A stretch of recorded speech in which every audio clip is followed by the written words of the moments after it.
ഒന്നാമത്തെ ക്വസ്റ്റ്യൻ നമ്മൾ സ്റ്റാർട്ട് ചെയ്യുകയാണ്.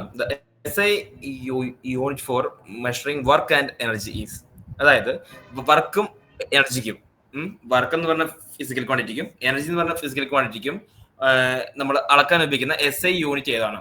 നമുക്കറിയാം വർക്കിനും എനർജിക്കും ഒരേ SI യൂണിറ്റ് ആണ്. ഈ പല പല ഫിസിക്കൽ ക്വാണ്ടിറ്റിക്കും ഒരേ യൂണിറ്റ് വരുന്ന പല പല ഫിസിക്കൽ ക്വാണ്ടിറ്റീസ് ഉണ്ട്. അപ്പം അതിൽ ഒരു പെയറാണ് വർക്കും എനർജിയും. വർക്കിനും എനർജിക്കും ഒരേ യൂണിറ്റ് ആണുള്ളത്. ആ യൂണിറ്റ് ആണ് ജൂൾ എന്ന് പറയുന്നത്. ഓക്കെ, ജൂൾ എന്ന് പറയുമ്പോൾ 10 ജൂൾ എന്ന് പറയുമ്പോൾ 10 ജൂൾ എനർജി ആകാം, 10 ജൂൾ വർക്കും ആകാം. കാരണം ആ രണ്ട് ക്വാണ്ടിറ്റി സൂചിപ്പിക്കുന്ന നമ്മൾ ജൂൾ എന്ന് പറഞ്ഞ SI യൂണിറ്റ് വെച്ചിട്ടാണ്. ഓക്കെ, സോ ഒന്നാമത്തെ ക്വസ്റ്റിന് ഉത്തരം ഓപ്ഷൻ എ ജൂൾ ആണ്. വർക്കിന്റെ എനർജിയുടെയും യൂണിറ്റ് ജൂൾ ആണ്. ഓക്കെ, അതുപോലെ തന്നെ നമുക്ക് ബാക്കിയുള്ള ഓപ്ഷൻ നോക്കുകയാണെങ്കിൽ വാട്ട് എന്തിന്റെ യൂണിറ്റ് ആണ് നിങ്ങൾക്ക് അറിയാമോ? വാട്ട് എന്ന് പറയുന്നത് എന്തിന്റെ യൂണിറ്റ് ആണ്? പവറിന്റെ യൂണിറ്റ് ആണ്. പവറിന്റെ യൂണിറ്റ് ആണ് വാട്ട് എന്ന് പറയുന്നത്. ഓക്കെ, വാട്ട്, കിലോ വാട്ട് ഇതെല്ലാം പറയുന്നത് പവറിന്റെ യൂണിറ്റ് ആണ്. ഓക്കെ, അടുത്ത ഫാരഡ് എന്ന് പറയുന്നത് എന്തിന്റെ യൂണിറ്റ് ആണ് അറിയാമോ? ഫാരഡ് അറിയാമോ?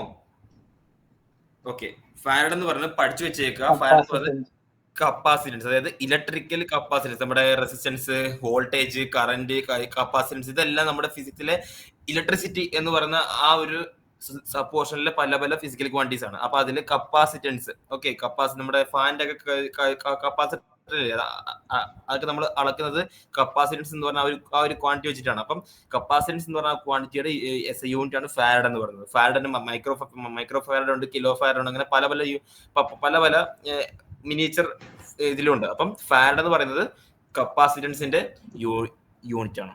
ഓക്കെ, അടുത്ത ഓം നമുക്ക് എല്ലാവർക്കും അറിയാലോ. ഓം എന്തിന്റെയാണ്?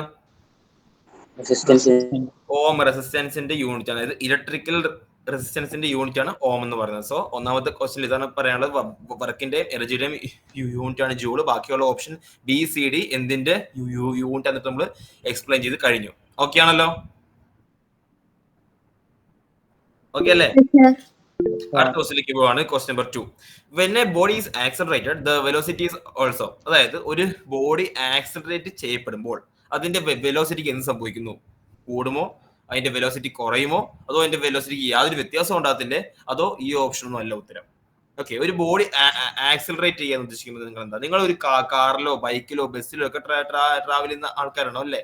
നിങ്ങൾ എല്ലാവരും അറ്റ്ലീസ്റ്റ് ബസ്സിലെങ്കിലും ട്രാവൽ ചെയ്തിട്ടുണ്ടാവും. അപ്പൊ നമ്മൾ ബസ്സിൽ ട്രാവൽ ചെയ്യുമ്പോഴേക്കും ഒരു സ്റ്റോപ്പിൽ ബസ് സ്റ്റോപ്പ് ചെയ്തു, എന്നിട്ട് അവിടുന്ന് ആൾക്കാരെ കയറ്റിയിട്ട് ആ ബസ് എടുക്കുമ്പോഴേക്കും നിങ്ങൾക്ക് അറിയാം ആ ബസ് ആദ്യം ഫസ്റ്റ് ഗിയറിലെ ആൾ ആ ബസ് മൂവ് ചെയ്യും, പിന്നെ സെക്കൻഡ് ഗിയർ, തേർഡ് ഗിയർ, അങ്ങനെ വരുമ്പോഴേക്കും എന്താ പറ്റുന്നത്? വണ്ടിയുടെ സ്പീഡ് കൂടിക്കൊണ്ടിരിക്കുകയാണ്. ആ ബസ്സിന്റെ സ്പീഡ് കൂടിക്കൊണ്ടിരിക്കുകയാണ്, അല്ലെങ്കിൽ ആ ബസ്സിന്റെ വെലോസിറ്റി കൂടിക്കൊണ്ടിരിക്കുകയാണ്. ആ ബസ്സിന്റെ വെലോസിറ്റി കൂടിക്കൊണ്ടിരിക്കുന്നതിനാണ് നമ്മൾ എന്ത് പറയുന്നത്? ആക്സലറേഷൻ എന്ന് പറയുന്നത്. ആക്സലറേറ്റ് ചെയ്യുക, അതായത് നമുക്ക് എല്ലാ വാഹനങ്ങൾക്കും ഒരു ആക്സലറേഷൻ പെഡൽ അല്ലെങ്കിൽ ഒരു ആക്സലറേഷൻ ഹാൻഡിൽ കാണും. അതിൽ പ്രസ് ചെയ്യുമ്പോൾ അല്ലെങ്കിൽ അതിൽ പിടിച്ച് ടേൺ ചെയ്യുമ്പോഴാണ് നമുക്ക് എന്ത് പറ്റുന്നത്? ആ വണ്ടിക്ക് ആക്സലറേഷൻ സംഭവിക്കുന്നത്. അതായത് ആക്സലറേഷൻ എന്ന് വെച്ചാൽ ഈസിലി വെലോസിറ്റി കൂടുക എന്നുള്ളതാണ്. ആ വാഹനത്തിന്റെ അല്ലെങ്കിൽ ആ ചലിക്കുന്ന എന്ത് ഒബ്ജക്റ്റ് ആണോ ഒബ്ജക്റ്റിന്റെ വെലോസിറ്റി കൂടുക എന്നുള്ളതാണ്. അപ്പം ഒരു ബോഡി ആക്സലറേറ്റ് ചെയ്യപ്പെടുന്നു എന്നതിന്റെ അർത്ഥം എന്ന് പറയുന്നത് ആ ബോഡിയുടെ വെലോസിറ്റി കൂടിക്കൊണ്ടേയിരിക്കുന്നു. ഓക്കെ, കൂടിക്കൊണ്ടേയിരിക്കുന്നുള്ളതാണ്. ആദ്യത്തെ സെക്കൻഡിൽ 5 മീറ്റർ പെർ സെക്കൻഡ് ആയിരുന്നു, പിന്നെ അത് 10 മീറ്റർ പെർ സെക്കൻഡ് ആയി, പിന്നെ ഇത് 15 ആയി, 20, 50 ആയി, അങ്ങനെ വെലോസിറ്റി കൂടിക്കൊണ്ടിരിക്കുന്നതിനാണ് നമ്മൾ എന്ത് പറയുന്നത്? ആ ഒരു ബോഡി ആക്സലറേറ്റ് ചെയ്യപ്പെടുന്നു പറയുന്നത്. സോ ഈസിലി നമുക്ക് പറയാൻ പറ്റും എന്താണ്? ഒരു ബോഡി ആക്സലറേറ്റ് ചെയ്യപ്പെടുകയാണെങ്കിൽ ആ ബോഡിയുടെ വെലോസിറ്റി തീർച്ചയായും കൂടിക്കൊണ്ടേയിരിക്കും. സോ ഓപ്ഷൻ എ ആണ് ഉത്തരം. ഡിക്രീസും അല്ല, കോൺസ്റ്റന്റും അല്ല, കൂടിക്കൊണ്ടേയിരിക്കും. ഓക്കെ, ആ ബോഡിയുടെ ആക്സലറേഷൻ കൂടിക്കൊണ്ടേയിരിക്കും. സോ ഓപ്ഷൻ എ ആണ് ഉത്തരം. കാര്യം പറഞ്ഞ മനസ്സിലായോ? എന്തുകൊണ്ട് ഓപ്ഷൻ എ വന്നു? കാര്യം പറഞ്ഞ മനസ്സിലായോ? ഓക്കെ, ഇനി ഓപ്ഷൻ സി എപ്പോഴാ വരുന്നത് വെച്ചാൽ, ഓപ്ഷൻ ബി വരുന്നത് എങ്ങനെയാന്ന് വെച്ചാൽ, ഓപ്ഷൻ ബിയും സിയും ഇനി എപ്പോഴാ വരുന്നത്? വെലോസിറ്റി കുറയാനുള്ള ചാൻസ് ഉണ്ട്, തീർച്ചയായിട്ടും കുറയാൻ പറ്റും. കാരണം ഭയങ്കര സ്പീഡിൽ പോയിക്കൊണ്ടിരിക്കുന്ന ഒരു കാർ, ഭയങ്കര സ്പീഡ് ഒന്നും ഒരു 60 കിലോമീറ്റർ പെർ അവറിൽ പോയിക്കൊണ്ടിരിക്കുന്ന ഒരു KSRTC ബസ്, പെട്ടെന്ന് ആ KSRTC ബസ്സിന്റെ ഡ്രൈവർ ബ്രേക്ക് ഔട്ടുമ്പോൾ എന്താ പറ്റുന്നത്? ആ ഒരു 60 കിലോമീറ്റർ പെർ അവർ വെലോസിറ്റി അല്ലെങ്കിൽ ആ 60 കിലോമീറ്റർ പെർ അവർ സ്പീഡിൽ പോയിക്കൊണ്ടിരുന്ന ആ KSRTC ബസ് എന്ന് പറഞ്ഞ വാഹനത്തിന്റെ സ്പീഡ് കുറയാൻ പോവാണ്. അടുത്ത ഫ്യൂ സെക്കൻഡ്സിനുള്ളിൽ അത് കുറഞ്ഞ് 0 മാറും. അപ്പൊ എന്താ പറ്റുന്നത്? 60 km/h 50, 40, 30, 10, 5 ലാസ്റ്റ് 1, 0 km/h മാറും. അപ്പൊ 0 ആകുമ്പോഴേക്കും ആ വണ്ടി സ്റ്റോപ്പ് ചെയ്യും. ഇതിനാണ് ഡീസലറേഷൻ എന്ന് പറയുന്നത്, അല്ലെങ്കിൽ നെഗറ്റീവ് ആക്സലറേഷൻ എന്ന് പറയുന്നത്. ഓക്കെ, ഡീസലറേഷൻ എന്ന് കോമൺ ആയിട്ട് പറയും. ആക്സലറേഷനും ഉണ്ട്, ഡീസലറേഷനും ഉണ്ട്. ആക്സലറേഷൻ എന്ന് പറയുമ്പോഴേക്കും വണ്ടിയുടെ വെലോസിറ്റി കൂടിക്കൊണ്ടിരിക്കുന്നു, അതുമൂലം ആ വണ്ടി ആക്സലറേറ്റ് ആവുന്നു, കുറച്ചുകൂടി നല്ല വേഗത്തിൽ ആ വണ്ടി സഞ്ചരിക്കുന്നു. ഡീസലറേഷൻ എന്ന് വെച്ചാൽ നല്ല സ്പീഡിൽ നല്ല വെലോസിറ്റിയിൽ നല്ല വേഗത്തിൽ പോയിക്കൊണ്ടിരിക്കുന്ന ഒരു വാഹനം എന്ത് പറ്റുന്നു, പെട്ടെന്ന് ആ വാഹനത്തിന്റെ വേഗത കുറഞ്ഞ് സ്റ്റോപ്പിലേക്ക് വരുന്നു. അതിനാണ് നമ്മൾ ഡീസലറേഷൻ എന്ന് പറയുന്നത്. അപ്പം ഡീസലറേഷൻ ആണെങ്കിൽ എന്ത് പറ്റും, അതിന്റെ ആ ഒരു ബോഡി ഡീസലറേറ്റ് ചെയ്യുകയാണെങ്കിൽ, ഈ ചോദ്യം അങ്ങനെയാണെങ്കിൽ when a body is decelerated, അപ്പൊ എന്ത് പറ്റും, വെലോസിറ്റി എന്ത് പറ്റും, ഡിക്രീസ് ആകും. ഓപ്ഷൻ ബി ആയിരിക്കും ആ സമയത്ത് വരുന്നത്. ഓക്കെ, അങ്ങനെയാണ് ഉദ്ദേശിക്കുന്നത്. ഇനി ഓപ്ഷൻ സി എപ്പോഴാണ് വരുന്നത് വെച്ചാല് when a body is under uniform motion. അങ്ങനെ ഒരു മോഷൻ ഉണ്ട് ഫിസിക്സിൽ, അങ്ങനെ ഒരു ടേം ഉണ്ട്, യൂണിഫോം മോഷൻ. ശ്രദ്ധിച്ചു കേൾക്കണം, യൂണിഫോം മോഷൻ. ഒരു ബോഡിക്ക് യൂണിഫോം മോഷൻ ആണെങ്കിൽ അതിനെ നമ്മൾ പറയുന്ന ആ സമയത്ത്, അല്ലെങ്കിൽ യൂണിഫോം മോഷനിലായിരിക്കുന്ന ഒരു ബോഡിക്ക് വെലോസിറ്റി കോൺസ്റ്റന്റ് ആയിരിക്കും. അതായത് 5 m/s ആണെങ്കിൽ ആദ്യത്തെ സെക്കൻഡ്, അടുത്ത second, third second, fourth second, fifth second, നമ്മൾ എപ്പോൾ നോക്കിയാലും, നമ്മൾ ഏത് സെക്കൻഡിൽ ഏത് ടൈം, നമ്മൾ 1 മണിക്കൂർ കഴിഞ്ഞ ആ വാഹനത്തിന്റെ സ്പീഡ് നോക്കിയാലും 5 m/s അല്ലെങ്കിൽ 10 m/s തന്നെ ആയിരിക്കും, സ്റ്റേബിൾ ആയിരിക്കും. അത് കൂടത്തുമില്ല കുറയത്തുമില്ല, യാതൊരു മാറ്റം ഉണ്ടാകത്തില്ല. വേഗത കൂടിയാലോ കുറഞ്ഞാലോ മാത്രമേ നമുക്ക് അവിടെ ആക്സലറേറ്റ് ആയി അല്ലെങ്കിൽ ഡീസലറേറ്റ് ആയെന്ന് പറയാൻ പറ്റുള്ളൂ. ആ വാഹനത്തിന്റെ വേഗത അതേപോലെ തന്നെ നിൽക്കുവാണെങ്കിൽ, കോൺസ്റ്റന്റ് ആയിട്ട്, അതായത് ചേഞ്ച് ആകാതെ നിൽക്കുവാണെങ്കിൽ, ആ മോഷൻ നമ്മൾ പറയുന്ന പേരാണ് യൂണിഫോം മോഷൻ. ആ യൂണിഫോം മോഷനിൽ ആ വസ്തുവിന്റെ, ആ ബോഡിയുടെ വെലോസിറ്റി കോൺസ്റ്റന്റ് ആയിരിക്കും. ഇതാണ് 3 കണ്ടീഷൻ. ഒരു ബോഡി ആക്സലറേറ്റ് ചെയ്യുന്നു, ഒരു ബോഡി ഡീസലറേറ്റ് ചെയ്യുന്നു, ഒരു ബോഡി യൂണിഫോം മോഷനിൽ പൊയ്ക്കൊണ്ടിരിക്കുന്നു. ഈ മൂന്നിലും ആ വെലോസിറ്റി 3 കൂടും, കുറയും, പിന്നെ കോൺസ്റ്റന്റ് ആവും. ഇതാണ് ആ 3 കണ്ടീഷൻ. കാര്യം പറഞ്ഞ മനസ്സിലായോ? ഇപ്പൊ നമ്മള് ഈ സെക്കൻഡ് ക്വസ്റ്റ്യൻ നമ്മൾ 3 രീതി നമ്മൾ ചോദിച്ചു. when a body is accelerated, അല്ലെങ്കിൽ when a body is decelerated, അല്ലെങ്കിൽ when a body is in uniform motion. ഈ 3 ചോദ്യം വന്നാലും നിങ്ങൾക്ക് ആർക്കായാലും ഇപ്പം ഇത് ആൻസർ ചെയ്യാൻ പറ്റും, ആണല്ലോ. നമ്മൾ അടുത്ത ക്വസ്റ്റ്യനിലേക്ക് നമ്മൾ പോവാണ്. Third question, which of the following is a vector? അതായത് താഴെ പറഞ്ഞിരിക്കുന്നതിൽ ഏതാണ് വെക്ടർ ആയിട്ടുള്ളത്? പവർ ആണോ, എനർജി ആണോ, ഏരിയ ആണോ, കറന്റ് ആണോ? ഉത്തരം എന്ന് പറഞ്ഞാൽ ഏരിയ ആണ്. നമ്മൾ ഏരിയ വെക്ടർ എന്ന് നമ്മൾ പ്രത്യേകം എടുത്ത് പഠിക്കുന്നുണ്ട്. ഇപ്പൊ ഏരിയ ആണ് ഈ കൂട്ടത്തില് വെക്ടർ എന്ന് പറയുന്നത്. എല്ലാ ഫിസിക്കൽ ക്വാണ്ടിറ്റിനെയും നമ്മൾ എന്തായിട്ട് നമ്മൾ തരംതിരിക്കുന്നുണ്ട്? സ്കേലേഴ്സ് ആയിട്ടും വെക്ടേഴ്സ് ആയിട്ടും തരംതിരിക്കുന്നുണ്ട്, ആണല്ലോ. അതിന്റെ ഒരു കൊച്ചു ടേബിൾ ഞാൻ കാണിച്ചു തരാം. കണ്ടല്ലോ, ഇത് ഞാൻ നിങ്ങളെ ഇതിന് മുന്നേ കാണിച്ചിട്ടുള്ളതാണ്. Scalar quantities, vector quantities. Okay, അതായത് സ്കേലാർ ക്വാണ്ടിറ്റിക്ക് എന്താ പ്രത്യേകത? അവർക്ക് മാഗ്നിറ്റ്യൂഡ് ഉണ്ട്, പക്ഷെ ഡയറക്ഷനും ഇല്ല. വെക്ടർ ക്വാണ്ടിറ്റിക്ക് എന്താ പ്രത്യേകത? അവർക്ക് മാഗ്നിറ്റ്യൂഡും ഡയറക്ഷനും ഉണ്ട്. ഇതിനാണ് നമ്മൾ സ്കേലാർ ക്വാണ്ടിറ്റി, വെക്ടർ ക്വാണ്ടിറ്റി, ഇവർ തമ്മിലുള്ള വ്യത്യാസമാണ്, മെയിൻ വ്യത്യാസം ഇതാണ്. ഒരാൾക്ക് മാഗ്നിറ്റ്യൂഡ് മാത്രമേ, അതായത് വില മാത്രമേ ഉള്ളൂ, മറ്റേ ആൾക്കാർക്ക് വിലയുണ്ട്, ദിശയുണ്ട്. ഓക്കെ, അതാണ് ഉദ്ദേശിക്കുന്നത്. അതിന്റെ കുറച്ചൊരു കോമൺലി ചോദിക്കാൻ സാധ്യതയുള്ള ഒരു കുറെ എക്സാമ്പിൾസ് ആണ് ഈ കാണിച്ചിരുന്നത്. കണ്ടോ, distance, speed, mass, energy, power, അതെല്ലാം എന്താണ്? ഇതെല്ലാം സ്കേലാർ ക്വാണ്ടിറ്റി ആണ്. ചോദിച്ചേക്കുന്നത് എന്താണ്? ചോദിച്ചേക്കുന്ന ഏരിയ ആണ്. ഏരിയ എന്ന് പറയുന്നത് എന്താണ്? ഒരു വെക്ടർ ക്വാണ്ടിറ്റി ആണ്. ബാക്കിയുള്ള പവറും, energy, work, distance, speed, current, അങ്ങനെ കുറെ ഐറ്റംസ് ഇതെല്ലാം ഉണ്ട്. ഇതെല്ലാം എന്തായിരിക്കും? സ്കേലാർ ക്വാണ്ടിറ്റീസ് ആയിരിക്കും. കാര്യം പറഞ്ഞാൽ മനസ്സിലായോ? ആ കോളം എല്ലാവരും പഠിച്ചു വെക്കുക, ഇറ്റ് വിൽ ബി ഇമ്പോർട്ടന്റ് കേട്ടോ. ആ കോളം പഠിച്ചു വെക്കുന്നത് എല്ലാവർക്കും ഉപകാരപ്പെടും. കാരണം നിങ്ങൾക്ക് കുറച്ച് കോമൺ ആയിട്ടുള്ള സ്കേലാർ ക്വാണ്ടിറ്റീസും വെക്ടർ ക്വാണ്ടിറ്റീസും അതിൽ നിങ്ങൾക്ക് കിട്ടും. ഓക്കെ ആണോ? ഓക്കെ, അടുത്ത 4ാമത്തെ ക്വസ്റ്റിലേക്ക് പോകണം. when a running car stops suddenly, the passenger tends to lean forward because of. നമ്മൾ പലവട്ടം പറഞ്ഞ ഒരു സിനേറിയോ ആണ് ഈ കാണുന്നത്, അല്ലെ? ഭയങ്കര നല്ല വേഗത്തിൽ ഓടിക്കൊണ്ടിരിക്കുന്ന ഒരു കാർ, എ റണ്ണിങ് കാർ, പെട്ടെന്ന് സ്റ്റോപ്പ് ആവുന്നു. അതായത് പെട്ടെന്ന് ആ കാർ ഓടിക്കുന്ന ആൾ പെട്ടെന്ന് ബ്രേക്ക് ഔടുന്നു. അപ്പൊ പെട്ടെന്ന് ആ വണ്ടി നിൽക്കുകയാണ് ചെയ്യുന്നത്. ഭയങ്കര ഒരു ഒരു ഒരു സാമാന്യ വേഗത്തിൽ ഓടിക്കൊണ്ടിരിക്കുന്ന കാർ പെട്ടെന്ന് സ്റ്റോപ്പ് ചെയ്യണം. അപ്പൊ എന്താ പറ്റുന്നത്? The passenger tends to lean forward. നമുക്ക് എല്ലാവർക്കും അറിയാം, നമ്മൾ അങ്ങനെ ഒരു അവസ്ഥയിൽ നമ്മൾ മിക്കലും ഉണ്ടായി കാണും. കാർ പെട്ടെന്ന് സ്റ്റോപ്പ് ചെയ്യുമ്പോൾ എന്ത് പറ്റും? ആ കാറിലിരിക്കുന്ന എല്ലാവരും മുന്നോട്ടൊന്ന് ആയും. ഓക്കെ, മുന്നോട്ട് ഒന്ന് ആഞ്ഞു വരും. അത് എന്തുകൊണ്ടാണ് അങ്ങനെ ലീൻ ഫോർവേഡ് ആവുന്നത്? Tends to lean forward. എന്തുകൊണ്ട് മുന്നോട്ട് വരുന്നത്? അതിന്റെ കാരണം എന്താണ്? സെൻട്രിഫ്യൂഗൽ ഫോഴ്സ് ആണോ, ഗ്രാവിറ്റേഷണൽ ഫോഴ്സ് ആണോ, ഇനേർഷ്യ ഓഫ് റെസ്റ്റ് ആണോ, ഇനേർഷ്യ ഓഫ് മോഷൻ ആണോ? ഓക്കെ, ഓപ്ഷൻ എയും ബിയും അല്ല നമുക്ക് കാണുന്ന മിക്കവർക്കും അറിയാം. സെൻട്രിഫ്യൂഗൽ ഫോഴ്സും ഗ്രാവിറ്റേഷണൽ ഫോഴ്സും അല്ല. ഗ്രാവിറ്റേഷണൽ ഫോഴ്സ് നമ്മുടെ ഭൂമിയിലേക്ക് പിടിച്ചു ചേർന്ന, ഭൂമി നമ്മളെ പിടിച്ചു വലിക്കുന്ന ഫോഴ്സ് ആണ് ഗ്രാവിറ്റേഷൻ ഫോഴ്സ്. സെൻട്രിഫ്യൂഗൽ ഫോഴ്സ് വെച്ചാൽ എന്താണ്? ലൈക്ക് നമ്മള് പാല് കടഞ്ഞ്, ലൈക്ക് തൈര് കടഞ്ഞ് നമ്മള് വെണ്ണയാക്കുന്നു. അപ്പം അത്തരം പ്രൊസീജിയറിൽ ഉണ്ടാവുന്ന ഒരു ടിപ്പിക്കൽ ഫോഴ്സ് ആണ് സെൻട്രിഫ്യൂഗൽ ഫോഴ്സ് എന്ന് പറയുന്നത്.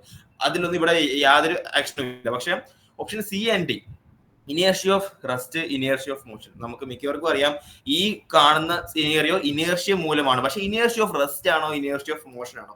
ഇവിടെ മിക്കവരും നിങ്ങൾ തെറ്റിക്കാനുള്ള ചാൻസ് ഉണ്ട്. ഇനേർഷ്യ ഓഫ് റെസ്റ്റ് ആണോ, ഇനേർഷ്യ ഓഫ് മോഷൻ ആണോ? ഇനേർഷ്യ ഓഫ് റെസ്റ്റ് എന്ന് വെച്ചാൽ ചുമ്മാ ഇരിക്കുന്ന ഒരു വസ്തു ചുമ്മാ ഇരുന്നുകൊണ്ടേ ഇരിക്കും. ഓക്കെ, ഇനേർഷ്യ ഓഫ് മോഷൻ എന്ന് വെച്ചാൽ മൂവ് ചെയ്തൊരു വസ്തു മൂവ് ചെയ്തുകൊണ്ടേ ഇരിക്കും. ഇവിടെ ഉത്തരം എന്ന് പറയുന്നത് ഓപ്ഷൻ ഡി ആയ ഇനേർഷ്യ ഓഫ് മോഷൻ ആണ്. ഇനേർഷ്യ ഓഫ് മോഷൻ ആണ് ഇവിടുത്തെ ഉത്തരം എന്ന് പറയുന്നത്. അതിന്റെ കാരണം എന്നാന്ന് വെച്ചാൽ, ആ വണ്ടി കാർ എന്താ പറഞ്ഞേക്കുന്നത്? A running car stops suddenly. ഓടിക്കൊണ്ടിരിക്കുന്ന ഒരു കാർ സ്റ്റോപ്പ് ചെയ്യുന്ന പറയുന്നത്. ഓടിക്കൊണ്ടിരിക്കുന്ന ഒരു കാറിനകത്ത് ആ കാറിനകത്തുള്ള എല്ലാ ആൾക്കാരും എന്ത് ചെയ്യായിരിക്കും? മൂവ് ചെയ്തിരിക്കും. ആ ഒരു കാർ 60 km/h സ്പീഡിലാണ് പോയിക്കൊണ്ടിരിക്കുന്നതെങ്കിൽ ആ കാറിനകത്തിരിക്കുന്ന എല്ലാ ആൾക്കാരും, എല്ലാ വ്യക്തികളും 60 km/h തന്നെ സ്പീഡിൽ പോയിക്കൊണ്ടിരിക്കുകയായിരിക്കും. ഓക്കെ, അപ്പൊ അവരെല്ലാരും, ആ ആൾക്കാരും ആ വണ്ടി ഉൾപ്പെടെ എല്ലാവരും മോഷനിലാണ്, എല്ലാവരും മൂവ് ചെയ്തുകൊണ്ടിരിക്കുകയാണ്. 60 km/h സ്പീഡിൽ മൂവ് ചെയ്തുകൊണ്ടിരിക്കുകയാണ്.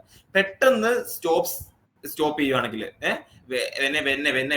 റണ്ണിങ് കാർ സ്റ്റോപ്പ് സഡൻലി, പെട്ടെന്ന് സ്റ്റോപ്പ് ചെയ്യുമ്പോൾ എന്താ പറ്റുന്നത്? കാർ പെട്ടെന്ന് സ്റ്റോപ്പ് ആയി. കാരണം കാറിന് ബ്രേക്ക് അപ്ലൈ ചെയ്താൽ ബ്രേക്ക് പോയി വീലിൽ കടിച്ച് അപ്പൊ തന്നെ വീൽ സ്റ്റോപ്പ് ആയി, കാർ സ്റ്റോപ്പ് ആവും. പക്ഷേ ആ കാറിനകത്തിരിക്കുന്ന ആൾക്കാർ അങ്ങനെ കാറിനകത്തിരിക്കുന്ന ആൾക്കാർക്ക് ഇൻഡിവിജ്വൽ ആയിട്ട് ബ്രേക്ക് ഒന്നും ഇല്ലല്ലോ. അവരെന്ത് ചെയ്യും? അവർ ആ 60 km/h മുന്നോട്ട് പോയിക്കൊണ്ടിരിക്കുകയായിരിക്കും. അതാണ് പെട്ടെന്ന് എല്ലാവരും മുന്നോട്ടായത്. കാർ അവിടെ സ്റ്റോപ്പ് ആയി, പക്ഷെ ആ കാറിനകത്തിരിക്കുന്ന ആൾക്കാർ എപ്പോഴും മുന്നോട്ട് പോയിക്കൊണ്ടിരിക്കുകയാണ്. ഓക്കെ, അവര് ഒരു പർട്ടിക്കുലർ മോഷനിലായിരുന്നു, അതേ മോഷനിൽ അവർ മുന്നോട്ട് പോകും. അതാണ് നമ്മളെല്ലാവരും മുന്നോട്ടായത്. അതുകൊണ്ടാണ് ഭയങ്കര വലിയ ഒരു 100 കിലോമീറ്ററിൽ കൂടുതൽ സ്പീഡ്, 120 km/h സ്പീഡിൽ പോകുന്ന വാഹനങ്ങൾ പെട്ടെന്ന് എവിടെയും വന്ന് ക്രാഷ് ആവുകയാണെങ്കിൽ ആൾക്കാര് നമ്മുടെ സീറ്റിൽ നിന്ന്, നമ്മുടെ വിൻഡോ വഴി തെറിച്ചു പോകാൻ കാര്യം ഇതാ. കാരണം അവർ ആ 100 km/h സ്പീഡിൽ ട്രാവൽ ചെയ്യണം. അത്രയും സ്പീഡിൽ ട്രാവൽ ചെയ്യുന്ന കാറ് പെട്ടെന്ന് സ്റ്റോപ്പായി. പക്ഷെ ആൾ അത്രയും സ്പീഡിൽ ആ വിൻഡോ പൊട്ടിച്ച് പുറത്തേക്ക് പോകും. അത് സ്റ്റോപ്പ് ചെയ്യാൻ വേണ്ടി, അല്ലെങ്കിൽ അത് നമ്മൾ തടയാൻ വേണ്ടിയാണ് നമ്മൾ കാറുകളിലൊക്കെ സീറ്റ് ബെൽറ്റ് മാൻഡേറ്ററി ആക്കിയിരിക്കുന്നത്. ഓക്കെ, അതാണ് ഉദ്ദേശിക്കുന്നത്. സോ ഇനേർഷ്യ ഓഫ് മോഷൻ ആണ്, ഒരിക്കലും ഇനേർഷ്യ ഓഫ് റെസ്റ്റ് അല്ല. കാരണം ഇവിടെ കാർ ഓടിക്കൊണ്ടിരിക്കുന്ന ഒരു കാർ എന്ത് ചെയ്യുവാണ്? പെട്ടെന്ന് സ്റ്റോപ്പ് ചെയ്യുവാണ്. അതായത് ഒരു ബോഡി മോഷനിലാണ്. ആ മോഷനിലായിട്ടുള്ള കാറ്, ആ മോഷനിലായിരിക്കുന്ന ബോഡി പെട്ടെന്ന് സ്റ്റോപ്പ് ചെയ്യുകയോ ചെയ്യുന്നത്. അതുകൊണ്ടാണ് ഇവിടെ ഇനേർഷ്യ ഓഫ് മോഷൻ വരുന്നത്. ഇനേർഷ്യ ഓഫ് റെസ്റ്റ് അല്ല, ഇനേർഷ്യ ഓഫ് മോഷൻ ആണ് വരുന്നത്. കാര്യം പറഞ്ഞ മനസ്സിലായോ? ശരി, അപ്പം ഓപ്ഷൻ ഡി ആണ് നമ്മുടെ ഉത്തരം എന്ന് പറയുന്നത്. ഇനി ഓപ്ഷൻ സി എപ്പോഴാണ് വരുന്നത്? അതായത് ഇനേർഷ്യ ഓഫ്, അപ്പൊ നിങ്ങൾക്ക് ഒരു സാമാന്യ ചോദ്യം വരാം, ഇനേർഷ്യ ഓഫ് റെസ്റ്റ് എപ്പോഴാണ് ഒരു ആൻസർ ആയിട്ട് വരുന്നത്? എപ്പോഴാണ് അത്? നമ്മൾ എങ്ങനെയാന്ന് വെച്ചാൽ, സ്റ്റോപ്പ് ചെയ്തിരിക്കുന്ന ഒരു വണ്ടി, സ്റ്റോപ്പ് ചെയ്തിരിക്കുന്ന ഒരു കാറോ ബസ്സോ എന്തെങ്കിലും ആയിക്കോട്ടെ, ആ സ്റ്റോപ്പ് ചെയ്തിരിക്കുന്ന ഒരു വണ്ടി പെട്ടെന്ന് സ്റ്റാർട്ട് ചെയ്ത് മുന്നോട്ട് പോവുകയാണെങ്കിൽ, ഓക്കെ, സ്റ്റോപ്പ് ചെയ്തിരിക്കുന്ന ഒരു വണ്ടിയോ കാറോ ബസ്സോ എന്തെങ്കിലും ആയിക്കോട്ടെ, അത് പെട്ടെന്ന് ഒരു കുറച്ച് സ്പീഡിൽ മുന്നോട്ട് ആവുകയാണെങ്കിൽ അപ്പൊ നമ്മൾ എന്ത് പറ്റും? നമ്മളെല്ലാവരും പുറകോട്ടായി അല്ലെ? നിങ്ങൾ ബസ്സിൽ കമ്പനിയിൽ പിടിച്ച് വന്ന ആൾക്കാരാണെങ്കിൽ നിങ്ങൾക്ക് അറിയാം എന്താണ്, നിങ്ങൾ എല്ലാവരും പെട്ടെന്ന് പുറകോട്ടായി വണ്ടി സ്റ്റാർട്ട് ചെയ്ത് മുന്നോട്ട് പോകുമ്പോഴേക്കും. അതാണ് ഇനേർഷ്യ ഓഫ് റെസ്റ്റിന്റെ എക്സാമ്പിൾ എന്ന് പറഞ്ഞത്. അത്തരം സിനേറിയോ വരുമ്പോഴേക്കും ഓപ്ഷൻ സി ആണ് ഉത്തരം. പക്ഷെ ഈ ചോദിച്ചിരുന്ന ഈ കേസിൽ ഓപ്ഷൻ ഡി ആണ് ഉത്തരം. ആ വ്യത്യാസം മനസ്സിലായി നിങ്ങൾക്ക് എല്ലാവർക്കും? ഓക്കെ, അഞ്ചാമത്തെ ക്വസ്റ്റ്യനിലേക്ക് പോവാണ്. Rocket works on the principle of, അതായത് റോക്കറ്റ് എങ്ങനെയാണ് വർക്ക് ചെയ്യുന്നത്, അതിന് പിന്നിലുള്ള പ്രതിഭാസം എന്താണ്, ഏത് പ്രിൻസിപ്പിൾ ആണ്? ന്യൂട്ടന്റെ ഫസ്റ്റ് ലോ ആണോ, സെക്കൻഡ് ലോ ആണോ, തേർഡ് ലോ ആണോ, അതോ ആർക്കിമിഡീസ് പ്രിൻസിപ്പിൾ ആണോ? നമുക്കറിയാം ന്യൂട്ടന്റെ ഫസ്റ്റ് ലോയും സെക്കൻഡ് ലോയും തേർഡ് ലോയും. ഈ ഫസ്റ്റ് ലോ ആണ് നമ്മളിപ്പോ 4ാമത്തെ ചോദ്യത്തിൽ പറഞ്ഞ് അവസാനിപ്പിച്ചത്.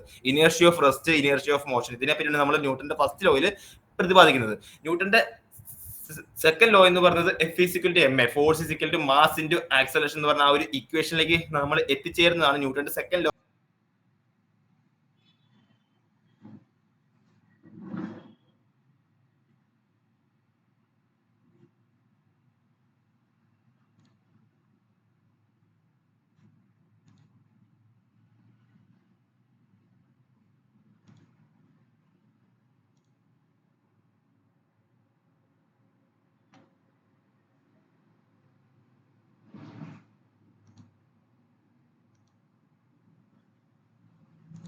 ഫ്യൂവൽ എന്ത് ചെയ്യും? ഫ്യൂവല് ആ ഒരു താഴേക്ക് ഒരു ഫോഴ്സ് കൊടുക്കും. ഫ്യൂവൽ താഴേക്ക് ഒരു ഫോഴ്സ് കൊടുക്കുന്നത് കൊണ്ട് ആ ഒരു ഭൂമി തിരിച്ച് ആ റോക്കറ്റിൽ ഒരു ഓപ്പോസിറ്റ് ഫോഴ്സ് കൊടുക്കും. അതുകൊണ്ടാണ് അത്രയും സ്പീഡിൽ റോക്കറ്റ് ഭൂമിയിൽ പൊങ്ങിപ്പോകാനുള്ള കാര്യം എന്ന് പറയുന്നത്. ഇതാണ് റോക്കറ്റിന്റെ ബിഗിനുള്ള ആ പ്രിൻസിപ്പിൾ. സോ അതിന്റെ കാരണം എന്ന് പറയുന്നത് Newton's third law of motion ആണ്. സോ ഓപ്ഷൻ സി ആണ് ഉത്തരം. പിന്നെ ആർക്കിമിഡിസ് പ്രിൻസിപ്പിൾ അത് നമ്മൾ ഓൾറെഡി എക്സ്പ്ലെയിൻ ചെയ്തതാണ് എന്താണെന്നുള്ളത്. അതായത് ആർക്കിമിഡിസ് പ്രിൻസിപ്പിൾ എന്താണ്? ലൈക്ക് ഒരു ബോയൻസി, ഒരു വസ്തു ഒരു വെള്ളത്തിൽ പൊങ്ങിക്കിടക്കുന്നത് അത് എന്തുകൊണ്ട് പൊങ്ങിക്കിടക്കുന്നു, അല്ലെങ്കിൽ അത് പൊങ്ങിക്കിടക്കാനുള്ള ആ ഒരു എന്തു വന്നതാണ് അത് പൊങ്ങിക്കിടക്കുന്നത്, അതെപ്പോഴാണ് മുങ്ങിപ്പോകുന്നത്, എപ്പോഴാണെന്നുള്ളൊക്കെ അത്തരം കണ്ടീഷൻസ് ഡിസ്കസ് ചെയ്യുന്നതാണ് ആർക്കിമിഡിസ് പ്രിൻസിപ്പിൾ എന്ന് പറയുന്നത്. ഓക്കെ, അത് നമുക്കറിയാം. സോ നമുക്ക് ഇവിടുത്തെ ഉത്തരം എന്ന് പറഞ്ഞ ഓപ്ഷൻ സി ആണ്. Newton's third law of motion ആണ് റോക്കറ്റിന് പിന്നെയുള്ള പ്രിൻസിപ്പിൾ എന്ന് പറയുന്നത്. സോ 5ാമത്തെ ചോദ്യം ഓപ്ഷൻ സി ആണ് ഉത്തരം. അടുത്ത 6ാമത്തെ ക്വസ്റ്റിലേക്ക് പോവാം. ഈ slip on a muddy road due to, അതായത് ചെളിയുള്ള ഒരു റോഡിൽ നമ്മൾ നടക്കുമ്പോഴേക്കും തെന്നിപ്പോവും. നമ്മൾ മിക്കവരും തെന്നിപ്പോയിട്ടുണ്ടല്ലോ. നമ്മള് ബെയർ ഫുട്ട്, നമ്മൾ ചെരുപ്പില്ലാണ്ട് നടന്നാലും, അത്ര വലിയ ഗ്രിപ്പില്ലാത്ത ചെരുപ്പിട്ട് നടന്നാലും, അത്ര നല്ല ഗ്രിപ്പുള്ള ചെരുപ്പിട്ട് നടന്നാൽ കൂടി ചെളിയിൽ പലപ്പോഴും എന്ത് പറ്റും? തെന്നിപ്പോവും. ഭയങ്കര നല്ല ചെളിയാണ്, ഈ ചെളി പറ്റി പിടിച്ച പാറപ്പുറമൊക്കെ എന്ത് പറ്റും? ഭയങ്കരമായിട്ട് കാലെങ്കിൽ തെന്നിപ്പോകാനുള്ള ചാൻസ് വളരെ കൂടുതലാണ്. അങ്ങനെ പോയിട്ടും ഉണ്ടാവും. അതെന്തുകൊണ്ടാണ്? നമുക്ക് 4 ഓപ്ഷൻ ഉണ്ട്. ഗ്രാവിറ്റേഷണൽ ഫോഴ്സ് കൊണ്ടാണോ, ലാക്ക് ഓഫ് ഫ്രിക്ഷൻ ആണോ, എക്സസ് ഓഫ് ഫ്രിക്ഷൻ ആണോ, അതോ ഈ പറഞ്ഞൊന്നും അല്ലേ? ഗ്രാവിറ്റേഷണൽ ഫോഴ്സ് നമുക്കറിയാം. നമ്മൾ ഈ ഭൂമിയിൽ കൂടി അങ്ങോട്ടും ഇങ്ങോട്ടും ലെഫ്റ്റ് റൈറ്റ് വെച്ച് നടക്കാനുള്ള കാരണം തന്നെ ഗ്രാവിറ്റേഷണൽ ഫോഴ്സ് ആണ്. ഗ്രാവിറ്റേഷണൽ ഫോഴ്സ് അല്ലെങ്കിൽ നമ്മളൊക്കെ ഈ കിളികളെ പോലെ പറന്ന് നടക്കേണ്ട അവസ്ഥയാണ്. ഓക്കെ, കാരണം നമ്മളെ ഭൂമിയിലേക്ക് ഇങ്ങനെ ഒരു ഫോഴ്സ് വെച്ച് പിടിച്ചു വലിക്കുന്നത് നമ്മുടെ ഭൂമിയാണ്. ആ ഫോഴ്സ് ആണ് ഗ്രാവിറ്റേഷൻ ഫോഴ്സ്. അതില്ലെങ്കിൽ നമുക്ക് ബെയർലി വോക്ക് ചെയ്യാൻ പോലും പറ്റില്ല. സോ ഓപ്ഷൻ എ അല്ല ഉത്തരം. ലാക്ക് ഓഫ് ഫ്രിക്ഷൻ ആണോ, എക്സസ് ഓഫ് ഫ്രിക്ഷൻ ആണോ? ഇവിടെ ഫ്രിക്ഷൻ ആണ് മെയിൻ ആയിട്ടുള്ള റോള്. പക്ഷെ ഫ്രിക്ഷന്റെ കൂടുതൽ കൊണ്ടാണോ, ഫ്രിക്ഷന്റെ കുറവ് കൊണ്ടാണോ ഇങ്ങനൊരു സംഭവം വരുന്നത്? ഉത്തരം എന്ന് പറഞ്ഞത് ഫ്രിക്ഷൻ ഇല്ലാത്തതുകൊണ്ടാണ്. അവിടെ ഈ റോഡിന് ഓൾറെഡി ഒരു ഗ്രിപ്പ് ഉണ്ടാവും. പക്ഷെ ആ റോഡിലോ വഴിയിലോ പാറയിലോ ചെളി നിറയുമ്പോൾ എന്താ പറ്റുന്നത് വെച്ചാൽ ആ റോഡിന്റെ ഫ്രിക്ഷൻ കുറയും. കാരണം കുറച്ചുകൂടി സ്മൂത്ത് ആകും. ചെളി എന്ന് പറയുമ്പോൾ ഒരു ലൂബ്രിക്കന്റ് പോലെ, ഗ്രീസ് പോലെ അല്ലേ ഇരിക്കുന്നത്. നിങ്ങൾക്ക് അറിയാലോ, ചെളി എന്ന് പറയുമ്പോൾ ഒരു ഗ്രീസ് പോലെ ഇത്തിരി വഴുവഴുക്കലുണ്ടാവും. ആ വഴുവഴുക്കൽ മൂലം അവിടെ സ്മൂത്ത് സർഫസ് ആവും. നമ്മൾ കാലൊന്നും കൊണ്ട് വെച്ചാൽ തന്നെ അവിടെ ഗ്രിപ്പ് കിട്ടാണ്ട് കാലിങ്ങനെ തെന്നിപ്പോവും. അവിടെ ഫ്രിക്ഷൻ വളരെ കുറവാണ്. ആ ഫ്രിക്ഷൻ ഇല്ലായ്മ മൂലമാണ് നമുക്ക് പ്രോപ്പറായിട്ട് നമ്മുടെ ഫൂട്ട് പ്ലാൻ ചെയ്യാൻ പറ്റാത്തത്. ഫൂട്ട് കറക്റ്റ് ആയിട്ട് പ്ലാൻ ചെയ്യാൻ പറ്റുന്നത് നമ്മുടെ കാലെന്ത് പറ്റും? തെന്നിപ്പോവും, നമ്മൾ താഴെ വീഴും. അതാണ് ഉദ്ദേശിക്കുന്നത്. സോ ഇവിടെ ഉത്തരം എന്ന് പറഞ്ഞാൽ ലാക്ക് ഓഫ് ഫ്രിക്ഷൻ ആണ്. എക്സസ് ഓഫ് ഫ്രിക്ഷൻ എപ്പോഴാണ്? നമ്മുടെ ഫ്രിക്ഷൻ ഭയങ്കരമായിട്ട് കൂടുമ്പോഴേക്കും നമുക്ക് എന്ത് പറ്റും? കാല് വെച്ചാൽ കാല് വെച്ചെടുത്ത് തന്നെ നിൽക്കും, പശ പിടിച്ച പോലെ. അതാണ് എക്സസ് ഓഫ് ഫ്രിക്ഷൻ എന്ന് പറയുന്നത്. സോ ഇവിടുത്തെ കേസിൽ ലാക്ക് ഓഫ് ഫ്രിക്ഷൻ ആണ്. ഫ്രിക്ഷൻ ഇല്ലായ്മയാണ് ഇവിടെ വഴുക്കലുള്ള റോഡിൽ സ്ലിപ്പ് ചെയ്യാനുള്ള കാരണം. സോ ഓപ്ഷൻ ബി ആണ് നമ്മുടെ ഉത്തരം. കാര്യം പറഞ്ഞ മനസ്സിലായോ? ഓക്കെ, നിങ്ങൾക്കറിയാം ഈ ഫുട്ബോൾ ഗ്രൗണ്ടിലൊക്കെ നമ്മൾ ഫുട്ബോൾ പ്ലേയേഴ്സ് ഉപയോഗിക്കുന്ന സ്പൈക്ക് ആയിട്ടുള്ള ഷൂസ്, അതായത് അവരുടെ ഷൂസിന്റെ സോളിന്റെ താഴെ എന്തുണ്ടാവും? സ്പൈക്സ്, മുള്ളു പോലെ. നിങ്ങൾ ഫുട്ബോൾ കളിക്കുന്നവരുണ്ടാകാം, അല്ലെങ്കിൽ നിങ്ങൾ കളി കണ്ടുള്ളവരുണ്ടാകാം. അവരുടെ ബൂട്ട്സ്, ഫുട്ബോൾ ബൂട്ട്സിന്റെ താഴെ സോളിൽ സ്പൈക്സ് ഉണ്ടാവും. അതെന്തിനാണെന്ന് അറിയാമോ? ഇതേ സംഭവം ഗ്രിപ്പ് കിട്ടാൻ വേണ്ടി. കാരണം ഈ പ്രൊഫഷണൽ ഫുട്ബോൾ ഗ്രൗണ്ടിലെല്ലാം അവർ ഗ്രൗണ്ട് ഇത്തിരി നല്ല ഒരു വെറ്റ് കണ്ടീഷൻ ആയിരിക്കും ഇരിക്കുന്നത്. ഒരു കുറച്ച് അനവോട് കൂടി അവര് ഗ്രൗണ്ട് കീപ്പ് ചെയ്യുള്ളൂ. കാരണം ഇവര് ലൈക്ക് ഇങ്ങനെ വീഴുമ്പോഴൊക്കെ ലൈക്ക് അത്ര വലിയ ഇമ്പാക്ട് അവരുടെ ബോഡിയിൽ ഉണ്ടാക്കാണ്ടിരിക്കാൻ വേണ്ടി അവര് ഗ്രൗണ്ട് കുറച്ച് സ്മൂത്ത് ആക്കിയിടും. ഓക്കെ, എത്ര വീണാലും അങ്ങനെ തെന്നിപ്പോയി വലിയ ആ പ്ലെയറിന് വലിയ ആഘാതം ഉണ്ടാകാണ്ടിരിക്കാൻ വേണ്ടി. അപ്പോൾ ഇവിടെ അപ്പൊ ഇതുപോലെ അവര് സ്പൈക്ക് ഇല്ലാത്ത നോർമൽ ബൂട്ട് ഇട്ട് ഇങ്ങനെ പ്ലേ ചെയ്യുവാണെങ്കിൽ എന്താ പറ്റുന്നത്? ഈ വഴുക്കുള്ള ഗ്രൗണ്ടിൽ എന്ത് പറ്റും? അവർ തെന്നിപ്പോവും. അവരുടെ കാലിന് പ്രോപ്പർ ആയിട്ടുള്ള ഗ്രിപ്പ് എടുത്ത് നമുക്ക് ഡ്രിബിൾ ചെയ്യാനും ടാക്കിൾ ചെയ്യാനൊക്കെ നമുക്ക് പ്രോപ്പർ ആയിട്ടുള്ള ഗ്രിപ്പ് വേണം. നമ്മൾ ഉദ്ദേശിച്ച അവിടെ കാലെത്തണം. പക്ഷെ നമ്മൾ കാല് വെക്കുമ്പോൾ തെന്നിപ്പോവാണെങ്കിൽ പിന്നെ നമുക്ക് പ്രോപ്പർ ആയിട്ട് കളിക്കാൻ പറ്റില്ല.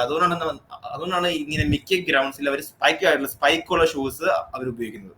അപ്പൊ ഈ സ്പൈക്ക് ഉള്ളപ്പോ എന്ത് പറ്റുക? സ്പൈക്ക് ഒരു ആർട്ടിഫിഷ്യൽ ഫ്രിക്ഷൻ കൊടുക്കും അവർക്ക്. സോ അതാണ് ഉദ്ദേശിക്കുന്നത്. അതും ഈ ഒരു ഫ്രിക്ഷൻ ഇല്ലാത്ത അവിടെ നമ്മള് മനഃപൂർവ്വം ഗ്രിപ്പ് കിട്ടാൻ വേണ്ടി ഫ്രിക്ഷൻ ഉപയോഗിക്കുന്ന ഒരു കേസാണ് ഇപ്പൊ പറഞ്ഞത്. കാര്യം മനസ്സിലായോ?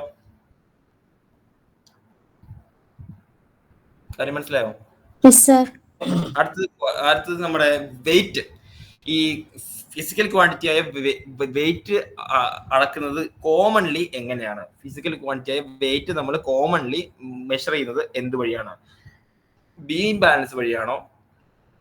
കോമൺ ബാലൻസ് വഴിയാണോ? അതോ സ്പ്രിംഗ് ബാലൻസ് വഴിയാണോ? വീൽ ബാലൻസ് വഴിയാണോ? ഈ വീൽ ബാലൻസ് അങ്ങനെ സംഭവമില്ല കേട്ടോ, അത് വിട്ടേക്കുക. വീൽ ബാലൻസ് എന്ന് പറഞ്ഞ ഒരു സംഭവമേ ഇല്ല. ബീം ബാലൻസ് അഥവാ കോമൺ ബാലൻസ് എന്ന് പറയുന്നത് ഞാൻ ഒന്ന് എക്സ്പ്ലെയിൻ ചെയ്തു തരാം. അതിനും പല ടൈപ്പുള്ള വേയിങ് അപ്പാരൻസിനെ പറ്റി ഒന്ന് മനസ്സിലാക്കി വെക്കുക. കണ്ടോ, compression balance, postal balance, table balance, spring balance, platform balance, roman steelyard balance, electronic balance. ഇപ്പൊ എല്ലായിടത്തും ഉപയോഗിക്കുന്നത് ഇലക്ട്രോണിക് ബാലൻസ് ആണ്. പിന്നെ കംപ്രഷൻ ബാലൻസ് ഉപയോഗിക്കുന്നുണ്ട്. പോസ്റ്റൽ ബാലൻസ് ഇപ്പൊ ആരും ഇങ്ങനെ ഉപയോഗിക്കാറില്ല. ടേബിൾ ബാലൻസ് നമ്മൾ പല പച്ചക്കറി കടകളിലൊക്കെ നമ്മൾ ഇപ്പോഴും കാണുന്നുണ്ട്. ടേബിൾ ബാലൻസ് നമ്മൾ അളക്കാൻ ഉപയോഗിക്കുന്നത്. പിന്നെ പ്ലാറ്റ്ഫോം ബാലൻസ്, അതായത് എന്താ, ഈ നമ്മൾ എയർപോർട്ടിലൊക്കെ പോകുമ്പോഴേക്കും വലിയ ബാഗുകളൊക്കെ നമ്മൾ അളക്കാൻ വേണ്ടി നമ്മൾ ഇതിലേക്ക് 10-50 കിലോഗ്രാമുള്ള ബാഗുകൾ അളക്കാൻ വേണ്ടി നമ്മൾ ഉപയോഗിക്കുന്നതാണ് പ്ലാറ്റ്ഫോം ബാലൻസ് എന്ന് പറഞ്ഞാൽ. പിന്നെ പണ്ട് കാലത്ത് ആൾക്കാർ ഉപയോഗിക്കുന്ന ഒരു ടെക്നോളജി ആയിരുന്നു റോമൻ സ്റ്റീലിയഡ് ബാലൻസ് എന്ന്. പക്ഷെ ഇപ്പൊ അത് അന്യം നിന്ന് പോയി. ഇപ്പൊ ആ സംഭവമൊന്നും ഇല്ല. പിന്നെ നമ്മൾ കോമൺ ആയിട്ട് നമ്മൾ ഉപയോഗിക്കുന്ന ഒരു ബാലൻസ് ആണ് സ്പ്രിംഗ് ബാലൻസ് എന്ന് പറയുന്നത്. കണ്ടോ, ആ ഒരു ടോപ്പ് റൈറ്റിലുണ്ട് സ്പ്രിംഗ് ബാലൻസ് ആണ് കോമൺ ആയിട്ട് നമ്മൾ ഒരു വസ്തുവിന്റെ വെയിറ്റ് അളക്കാൻ വേണ്ടി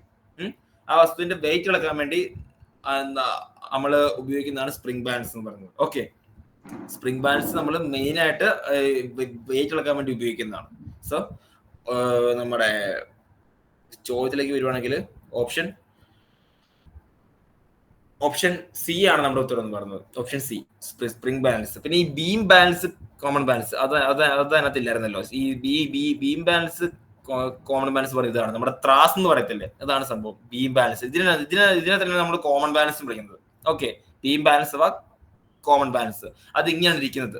അതിനെപ്പറ്റി എക്സ്പ്ലെയിൻ ചെയ്യുന്ന ഒരു പാരഗ്രാഫാണ് ഇത്. ഒന്ന് ജസ്റ്റ് മനസ്സിലാക്കി വെച്ചേക്കും. ഇപ്പൊ നമ്മൾ മറ്റേ ഈ ചെറിയ കെമിക്കൽ ക്വാണ്ടിറ്റീസ് ഒക്കെ നമുക്ക് അളക്കാൻ വേണ്ടി, അതുപോലെ നമ്മൾ ഗോൾഡ് ഒക്കെ അളക്കാൻ വേണ്ടിയൊക്കെ നമ്മളിപ്പോഴും ബീം ബാലൻസിനെ പലയിടത്തും നമ്മൾ ഡിപ്പെൻഡ് ചെയ്യുന്നുണ്ട്. ഓക്കെ, സോ ഇതാണ് ഉദ്ദേശിക്കുന്നത്. ഈ ഇലക്ട്രോണിക് ബാലൻസ് വരുന്നതിന് മുന്നേ ഒട്ടുമിക്ക ആൾക്കാരും ഡിപ്പെൻഡ് ചെയ്യുന്നത് ഈ ഒരു ബീം ബാലൻസിനെയാണ്. ഇപ്പൊ പിന്നെ ഇലക്ട്രോണിക് ആയതുകൊണ്ട് so we can no worries, കുഴപ്പങ്ങളൊന്നുമില്ല, എല്ലാം ഈസി ആയിട്ട് ഒറ്റ ക്ലിക്കിൽ കിട്ടും. പക്ഷെ പണ്ട് കാലത്ത് ബീം ബാലൻസ് ആയിരുന്നു ഏറ്റവും കൂടുതൽ പ്രശസ്തി നേടിയിരുന്ന വെയിറ്റ് അളക്കാൻ പറ്റുന്ന ഒരു പാട്ടെന്ന് പറയുന്നത്. ഓക്കെ, സോ ഇതാണ് സംഭവം.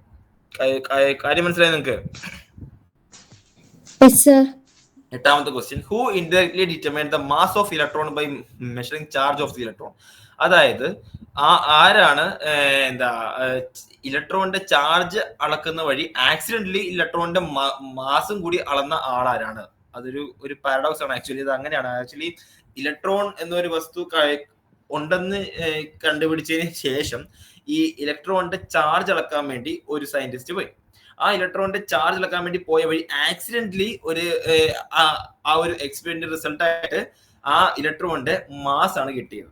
ഓക്കെ, അങ്ങനെയാണ് കിട്ടിയത്. ആ ഒരു സയന്റിസ്റ്റ് ആണ് മിലിക്കൻ എന്ന് പറയുന്നത്. മിലിക്കന്റെ ഓയിൽ ഡ്രോപ്പ് എക്സ്പെരിമെന്റ്, അങ്ങനെ പല എക്സ്പെരിമെന്റ് ഉണ്ട്, ഭയങ്കര ഫേമസ് ആയിട്ടുള്ള എക്സ്പെരിമെന്റ് ഉണ്ട്. അതിലൊന്നായിരുന്നു ഇത്.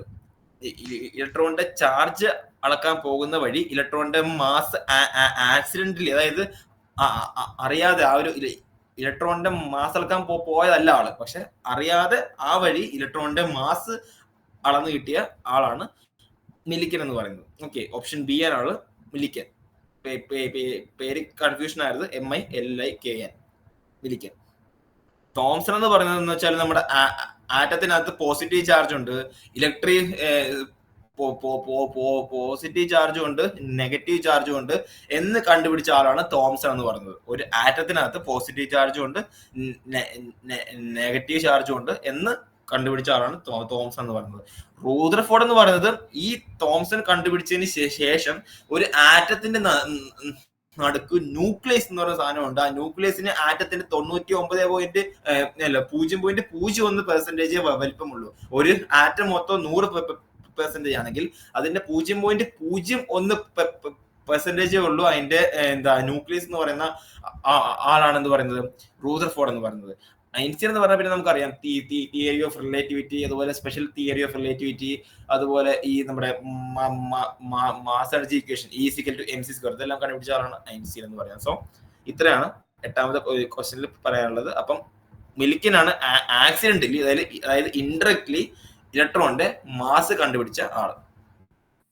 കാര്യം മനസ്സിലായോ? മനസ്സിലായി. അടുത്തത് 9ാമത്തെ ക്വസ്റ്റ്യനിലേക്ക് പോവാണ്. Which one of the waves have the longest wavelength?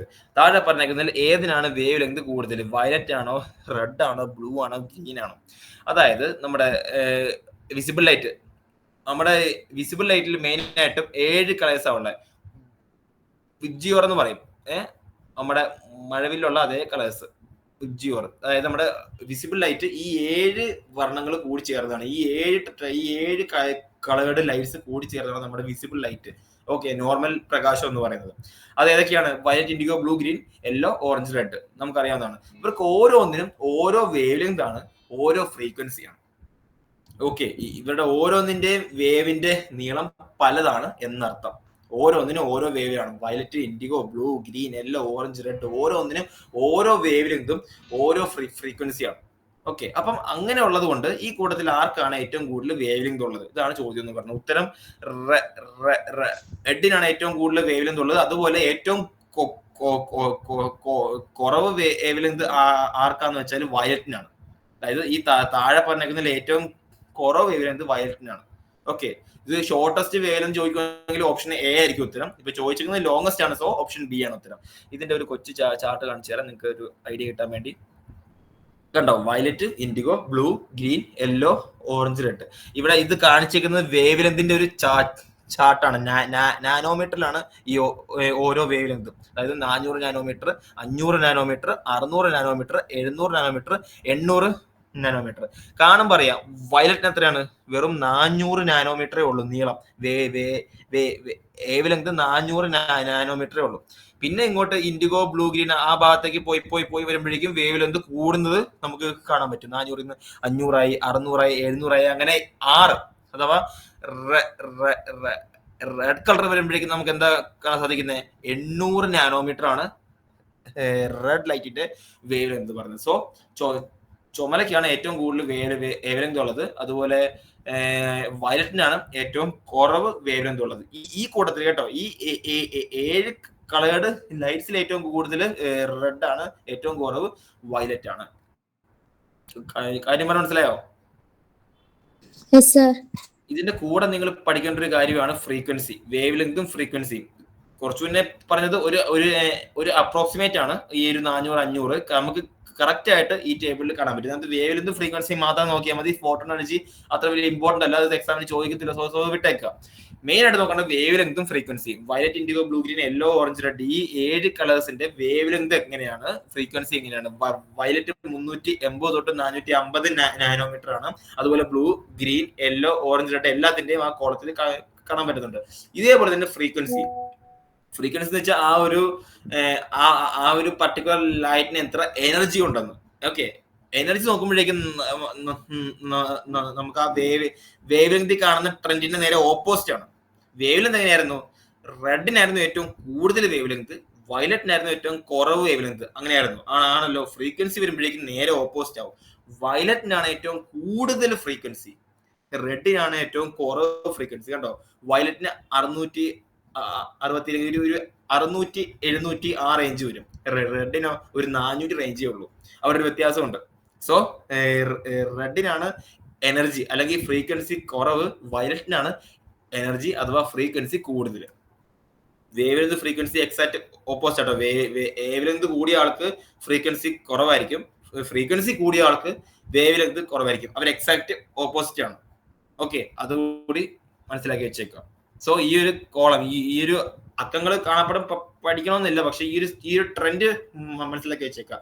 ആർക്കാണ് വേവ് ലെങ്ത് കൂടുതൽ, ആർക്കാണ് വേവ് ലെങ്ത് കുറവ്, ആർക്കാണ് ഫ്രീക്വൻസി കൂടുതൽ, ആർക്കാണ് ഫ്രീക്വൻസി കുറവ്, ഇതൊന്ന് മനസ്സിലാക്കി വെച്ചേക്കുക. എക്സാമിന് ഉപകാരപ്പെടും. ഓക്കെ ആണോ? ഓക്കെ ആണോ ഇവിടെ? അടുത്ത ക്വസ്റ്റ്യനിലേക്ക് പോവാണ്. 10ാമത്തെ question. Materials for rain proof coats and the tent over there water proof properties to. അതായത് ഈ വാട്ടർ പ്രൂഫ് പ്രോപ്പർട്ടി ഉള്ള കോട്ട്, നമ്മുടെ റെയിൻ കോട്ട്, അതുപോലെ എന്താ ടെന്റുകൾ. ഇവിടെ ഈ പറഞ്ഞ ഐറ്റംസിന്റെ പ്രത്യേകത എന്താ? റെയിൻകോട്ട് നമ്മൾ എന്തിനാ ഉപയോഗിക്കുന്നത്?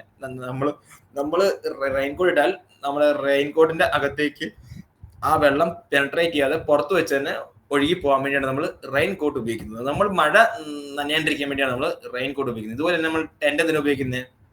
നമ്മൾ ഏതെങ്കിലും കാട്ടിൽ ട്രക്കിങ്ങിന് പോയിട്ട് അവിടെ സ്റ്റേ ചെയ്യുവാണെങ്കിൽ ആ ടെന്റിനകത്ത് കിടക്കുവാണെങ്കിൽ ആ രാത്രി മഴ പെയ്താൽ ആ ടെന്റിന്റെ അകത്തേക്ക് വെള്ളം പെയ്യാൻ പാടില്ല. അപ്പം ആ ഒരു ടെന്റിന്റെ പുറത്ത് വെച്ച് തന്നെ ആ വെള്ളം ഒഴുകി പോണം. ഇതാണ് വാട്ടർ പ്രൂഫ് കണ്ടീഷൻ എന്ന് പറയുന്നത്. ഇതിന് കാരണം എന്താണ്? ഈ മെറ്റീരിയൽ നമ്മൾ സാധാരണ ഇടുന്ന ആ ഡ്രസ്സിന് ആ ഒരു പ്രോപ്പർട്ടി ഇല്ലല്ലോ. എന്താണ് ആ ഒരു എക്സ്ട്രാ പ്രോപ്പർട്ടി? എന്താണ്? അതായത് ഹൈ സർഫസ് ടെൻഷൻ ആണ്. അതായത് ഇത്തരം റെയിൻകോട്ടുകളിലും റെയിൻ പ്രൂഫ് ആയിട്ടുള്ള ടെന്റുകളുടെയും പ്രത്യേകത എന്താണെന്ന് വെച്ചാൽ ഇവരുടെ മെറ്റീരിയൽ ഒരു ടൈപ്പ് ഓഫ് പ്ലാസ്റ്റിക് ആയിരിക്കും. ഭയങ്കര നാനോ സെന്റിമീറ്റർ വലിപ്പമുള്ള പ്ലാസ്റ്റിക് കൊണ്ടായിരിക്കും ഇവർ ഉണ്ടാക്കിയിരിക്കുന്നത്. ഈ പ്ലാസ്റ്റിക്കിന്റെ പ്രത്യേകത എന്ന് വെച്ചാൽ ഇതിന്റെ ഉള്ളിലേക്ക് പെനട്രേറ്റ് ചെയ്യാൻ പറ്റില്ല. ആദ്യത്തെ കാര്യം, പെനട്രേറ്റ് ചെയ്യാൻ പറ്റില്ല. പിന്നെ ഇവരുടെ പുറത്ത് ഒരു വസ്തുവും ഒട്ടിപ്പിടിച്ചിരിക്കത്തില്ല. അതിപ്പോ വെള്ളമായാലും ലിക്വിഡ് ആയാലും എന്ത് വസ്തുവാണെങ്കിലും ഒട്ടിപ്പിടിച്ചിരിക്കത്തില്ല. അതാണ് ആ ഒരു വാട്ടർ പ്രൂഫ് പ്രോപ്പർട്ടിയുടെ ആ പ്രത്യേകത എന്ന് പറയുന്നത്. അപ്പം സർഫസ് ടെൻഷൻ എന്ന് വെച്ചാല്, സർഫസ് ടെൻഷൻ എന്ന് പറയുന്നത് തന്നെ എന്താ, ഒരു വസ്തുവിന്റെ പുറത്തേക്ക് ഒട്ടിപ്പിടിക്കാത്ത വെള്ളത്തിന്റെ കഴിവിയാണ് ആ ഒരു സർഫസ് ടെൻഷൻ എന്ന് പറയുന്നത്. അപ്പൊ ഇവിടെ മെയിൻ ആയിട്ട് ഇപ്പൊ ഈ ഒരു വാട്ടർ പ്രൂഫ് മെറ്റീരിയലിന്റെ മുകളിലേക്ക് വെള്ളം ഒഴിക്കുകയാണെങ്കിൽ ആ വെള്ളം അവിടെ ഒട്ടിപ്പിടിക്കാതെ ആ വെള്ളത്തുള്ളികൾ എല്ലാം കൂടി കൂടിച്ചേർന്ന് ഒഴുകിയങ്ങ് പോകും. ഇതാണ് പ്രത്യേകത. ഇതിന്റെ കാരണം വെള്ളത്തിന് ഹൈ സർഫസ് ടെൻഷൻ ഉള്ളവരാണ്. ഈ വെള്ളത്തിന് സർഫസ് ടെൻഷൻ ഇല്ലെങ്കിൽ എന്ത് പറ്റും? ആ വെള്ളം ആ ഒരു കോട്ടിന്റെ മുകളിൽ അവിടെയൊക്കെ പറ്റിപ്പിടിച്ചിരിക്കും. പക്ഷെ അങ്ങനെയല്ല, ആ വെള്ളം അതിൽ വീണ അപ്പൊ തന്നെ തെറിച്ചു പോകാനുള്ള കാരണം വെള്ളത്തിന് അവിടെ ഒട്ടിപ്പിടിക്കാനുള്ള താല്പര്യമില്ല. കാരണം ആ ഒരു റെയിൻകോട്ടിനുള്ള താല്പര്യത്തെക്കാൾ വെള്ളത്തിന് ഇഷ്ടം ആ വെള്ളത്തുള്ളികളുടെ തന്നെ താല്പര്യമാണ്. അതായത് വാട്ടർ ഡ്രോപ്പ് തമ്മിലുള്ള ആ ഒരു ഫോഴ്സ് ആണ് അവിടെ കൂടുതൽ ആക്ട് ചെയ്യുന്നത്. ആ ഫോഴ്സ് ആണ് നമ്മൾ സർഫസ് ടെൻഷൻ എന്ന് പറയുന്നത്. സോ ഓപ്ഷൻ എ ആണ് ഇവിടുത്തെ ഉത്തരം. നമ്മുടെ വിസ്കോസിറ്റി, ഇലാസിറ്റി അതൊന്നും അല്ല, അതൊന്നും പറയേണ്ട കാര്യമേ ഇല്ല. പിന്നെ സ്പെസിഫിക് ഗ്രാവിറ്റി, അതൊരു പ്രത്യേക ഫിസിക്കൽ ക്വാണ്ടിറ്റി ആണ്. അത് നമ്മൾ പിന്നീട് പഠിക്കുന്നതായിരിക്കും. പിന്നെ നമുക്ക് വിസ്കോസിറ്റി അറിയാം, ഇലാസിറ്റി അറിയാം, നമുക്ക് എന്നാ അറിയാം അതൊക്കെ. സോ ഓപ്ഷൻ എ ആണ് നമ്മുടെ ഉത്തരം എന്ന് പറയുന്നത്. 10ാമത്തെ ചോദ്യത്തിന് ഉത്തരം ഓപ്ഷൻ എ ആണ്. കാര്യമായി മനസ്സിലായോ? അടുത്ത് 11ാമത്തെ ക്വസ്റ്റ്യനിലേക്ക് പോവാണ്. Water from soil enters into root hair owing to. അതായത് നമ്മൾ ചെടിക്ക് വെള്ളം ഒഴിക്കുന്നവരാണ് നമ്മൾ, അല്ലെ? അപ്പം അങ്ങനെ വെള്ളം ഒഴിക്കുമ്പോഴേക്കും ഈ വെള്ളം ആ ചെടി വലിച്ചെടുക്കുന്ന അതിന്റെ വേരിൽ കൂടിയാണ്. ആ വേരിൽ തന്നെ കുഞ്ഞു വേര് പിന്നെയും ഉണ്ട്. അതിനാണ് നമ്മൾ റൂട്ട് ഹെയർ എന്ന് പറഞ്ഞത്. ആ റൂട്ടിൽ തന്നെ മുടിനാര് പോലെ കൊച്ചു കൊച്ചു ഹെയർ പോലത്തെ ഓരോ പാർട്ടിക്കിൾസ് ഉണ്ട്. ഇതിനാണ് നമ്മൾ റൂട്ട് ഹെയർ എന്ന് പറയുന്നത്. എക്സാക്ട്ലി അതിൽ കൂടിയാണ് ഈ ഒരു എന്താ ആ ഒരു ട്രീക്കോ പ്ലാന്റിനോ ആവശ്യമായിട്ടുള്ള എന്താന്ന് വെച്ചാൽ അതെല്ലാം അബ്സോർബ് ചെയ്യുന്നത് അതിൽ കൂടിയാണ്. ഓക്കെ, ഇനി നമുക്ക് പറയാം. ഓക്കെ, അപ്പൊ അബ്സോർബ് ചെയ്യുന്നത് റൂട്ട് ഹെയർസിൽ കൂടിയാണ്. അത് എന്ത് ടെക്നോളജി അല്ലെങ്കിൽ എന്ത് പ്രതിഭാസം ഉപയോഗിച്ചിട്ടാണ് അവരത് അബ്സോർബ് ചെയ്യുന്നത്? അറ്റ്മോസ്ഫിയറിക് പ്രഷറാണോ, റൂട്ട് പ്രഷറാണോ, കാപ്പിലറി പ്രഷറാണോ, ഓസ്മോട്ടിക് പ്രഷറാണോ? ഉത്തരം എന്ന് പറയുന്നത് കാപ്പിലറി പ്രഷറാണ്. ഞാൻ ക്യാപ്പിലാരിറ്റി എന്താണെന്ന് ഞാൻ ഓൾറെഡി ഞാൻ നിങ്ങൾക്ക് എക്സ്പ്ലെയിൻ ചെയ്തതാണ്. നിങ്ങൾക്ക് അതൊക്കെ അറിയാവുന്നതാണ് എന്താണ് ക്യാപ്പിലാരിറ്റി. ഞാൻ വിത്ത് ഫിഗർ എക്സ്പ്ലെയിൻ ചെയ്തതാണത്. ഓക്കെ, അതായത് വളരെ നേരത്തെ സ്പേസിൽ കൂടി വെള്ളം ഇങ്ങനെ മുകളിലേക്ക് കയറുന്ന ആ പ്രതിഭാസമാണ് എന്ത് പറയുന്നത്, ക്യാപ്പിലറി ആക്ഷൻ എന്ന് പറയുന്നത്. അപ്പൊ ക്യാപ്പിലറി പ്രഷർ എന്ന് വെച്ചാൽ ഈ നമ്മൾ ഒഴിക്കുന്ന വെള്ളം ഈ നമ്മുടെ ഭൂമിയിലേക്ക് അബ്സോർബ് ചെയ്തിട്ട് ഭൂമിയുടെ മുകളിലേക്ക് ചെറിയ ട്യൂബ് പോലെ ഒരു ഏരിയ ഉണ്ട്. അതായത് വളരെ നേർത്ത ട്യൂബ് പോലത്തെ ഏരിയ ഉണ്ടാവും. ആ ഏരിയയിൽ കൂടി വെള്ളം മുകളിലേക്ക് വരും. അങ്ങനെ മുകളിലേക്ക് വരുമ്പോഴേക്കും ഈ റൂട്ട് ഹെയർ ഇടയ്ക്ക് കാണും. ഈ മുകളിലേക്ക് കയറി വരുന്ന വെള്ളം ഈ റൂട്ട് ഹെയർസ് അബ്സോർബ് ആക്കും. അങ്ങനെയാണ് ആ ഒരു റൂട്ട് ഹെയറിന് അബ്സോർബ് ചെയ്യാൻ പാകത്തിന് ആ വെള്ളം അവിടെ എത്തിപ്പെടുന്നത് ഈ ഒരു ക്യാപ്പിലറി പ്രഷർ മൂലമാണ്. സോ ഓപ്ഷൻ സി ആണ് നമ്മുടെ ഉത്തരം എന്ന് പറയുന്നത്. അത് മാത്രമല്ല, ഈ റൂട്ട് ഹെയറിൽ കൊച്ചു കൊച്ചു ഹോൾസ് ഉണ്ട്, കുഞ്ഞി തീരെ ചെറിയ ഹോൾസ് ഉണ്ട്. ഈ ഹോൾസിൽ കൂടി എന്ത് ചെയ്യും, ഈ ഹോൾസിൽ കൂടി വെള്ളം അകത്തേക്ക് കയറാനും ഈ ക്യാപ്പിലറി പ്രഷറിന് ഒരു ഇമ്പോർട്ടന്റ് റോൾ ഉണ്ട്. കാരണം ആ ഒരു റൂട്ടിന്റെ ഹെയറിൽ കൂടി പയ്യെ ഈ റൂട്ടിന്റെ ഹെയറിൽ കൊച്ചു കൊച്ചു ഹോൾ ഉണ്ട്. ഈ ഹോൾ എന്ന് പറയുന്നത് ഭയങ്കര നേർത്ത ഹോളാണ്. ഈ ഹോളുകളിൽ അത്രയും നേർത്ത ഹോളിൽ കൂടി വാട്ടറിന് ഈസി ആയിട്ട് മൂവ് ചെയ്യാൻ പറ്റും. ഒരു പ്രത്യേക പ്രഷർ അവിടെ അനുഭവപ്പെടും. ആ പ്രഷറാണ് നമ്മൾ ക്യാപ്പിലറി പ്രഷർ എന്ന് പറയുന്നത്. അപ്പൊ ഈ ക്യാപ്പിലറി പ്രഷർ മൂലമാണ് ഈ ഒരു പുറത്തുള്ള വെള്ളം ഈ റൂട്ട് അബ്സോർബ് ചെയ്ത് അകത്ത് കയറ്റാൻ പറ്റുന്നത്. സോ അതാണ് ഉത്തരം. ഓപ്ഷൻ സി ആണ് നമ്മുടെ ഉത്തരം എന്ന് പറയുന്നത്. 11ാമത്തെ ചോദ്യത്തിന് ഓപ്ഷൻ സി ആണ് ക്യാപ്പിലറി പ്രഷർ. ഓക്കെ ആണോ? അടുത്ത് 12ാമത്തെ ക്വസ്റ്റ്യനിലേക്ക് പോകാം. Which types of pen uses or use capillary action in addition to gravity for flow of ink? അതായത് ഈ നമ്മളറിയാം പേന നമ്മൾ പിടിക്കുന്നത് കുത്തനെയാണ്. അതായത് നമ്മൾ മഷി നിറച്ച പേന മുകളിൽ താഴേക്കാണ് നമ്മൾ പിടിക്കുന്നത്. അപ്പൊ അങ്ങനെ താഴേക്ക് പിടിക്കുമ്പോഴേക്കും അതിന്റെ അകത്ത് നിറച്ച് ഇങ്ക് നമ്മുടെ അറ്റത്തേക്ക് വരും. ഓക്കെ, അപ്പം അങ്ങനെയാണ് ആക്ച്വലി പണ്ട് തൊട്ടേ നമ്മൾ ആ ഒരു പേനയുടെ ഇൻവെൻഷനെ അങ്ങനെയാണ്. ഓക്കെ, ഒരു കുറെ ഇങ്ക് ഒരു ട്യൂബിൽ നിറയ്ക്കുന്നു. ആ ട്യൂബിന്റെ അറ്റത്തൊരു കൂർത്തറ്റം കൊടുക്കുന്നു. ആ കൂർത്തറ്റം വഴി എന്ത് വരുന്നു, ആ ഒരു സ്റ്റോർ ചെയ്ത ഇങ്ക് വരുന്നു. ഇതാണ് പേനയുടെ പണ്ട് കാലത്തെ ടെക്നോളജി എന്ന് പറയുന്നത്. പക്ഷെ പിന്നീട് എന്ത് ചെയ്തു, ആ ട്യൂബിന്റെ നീളം കുറയ്ക്കാൻ തുടങ്ങി.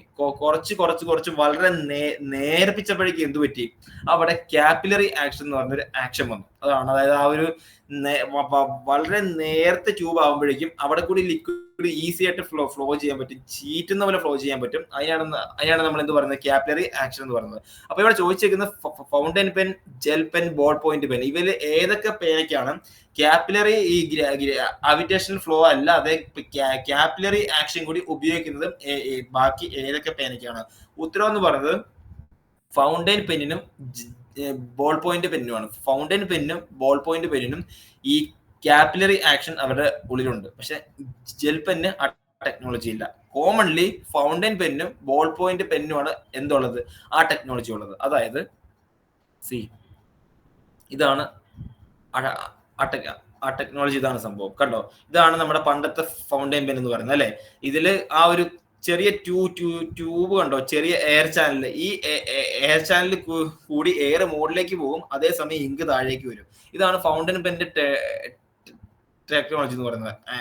ആക്ച്വലി ഇതാണ് സംഭവം. ഇതേ സംഭവമാണ് ബോൾ പോയിന്റ് പെന്നിൽ സംഭവിക്കുന്നത്. പക്ഷെ അവിടെ ഈ ടെക്നോളജിയിൽ കൊടുത്തി സർഫസ് ടെൻഷൻ, കാരണം നമ്മൾ ആ എഴുതുന്ന ബോൾ പോയിന്റിന്റെ അറ്റത്ത് ഒരു കൊച്ചു ബോളുണ്ട്. നമ്മൾ കണ്ണുകൊണ്ട് കാണാൻ പറ്റുന്ന അറിയത്തില്ല, ഒരു കൊച്ചു ബോളുണ്ട്.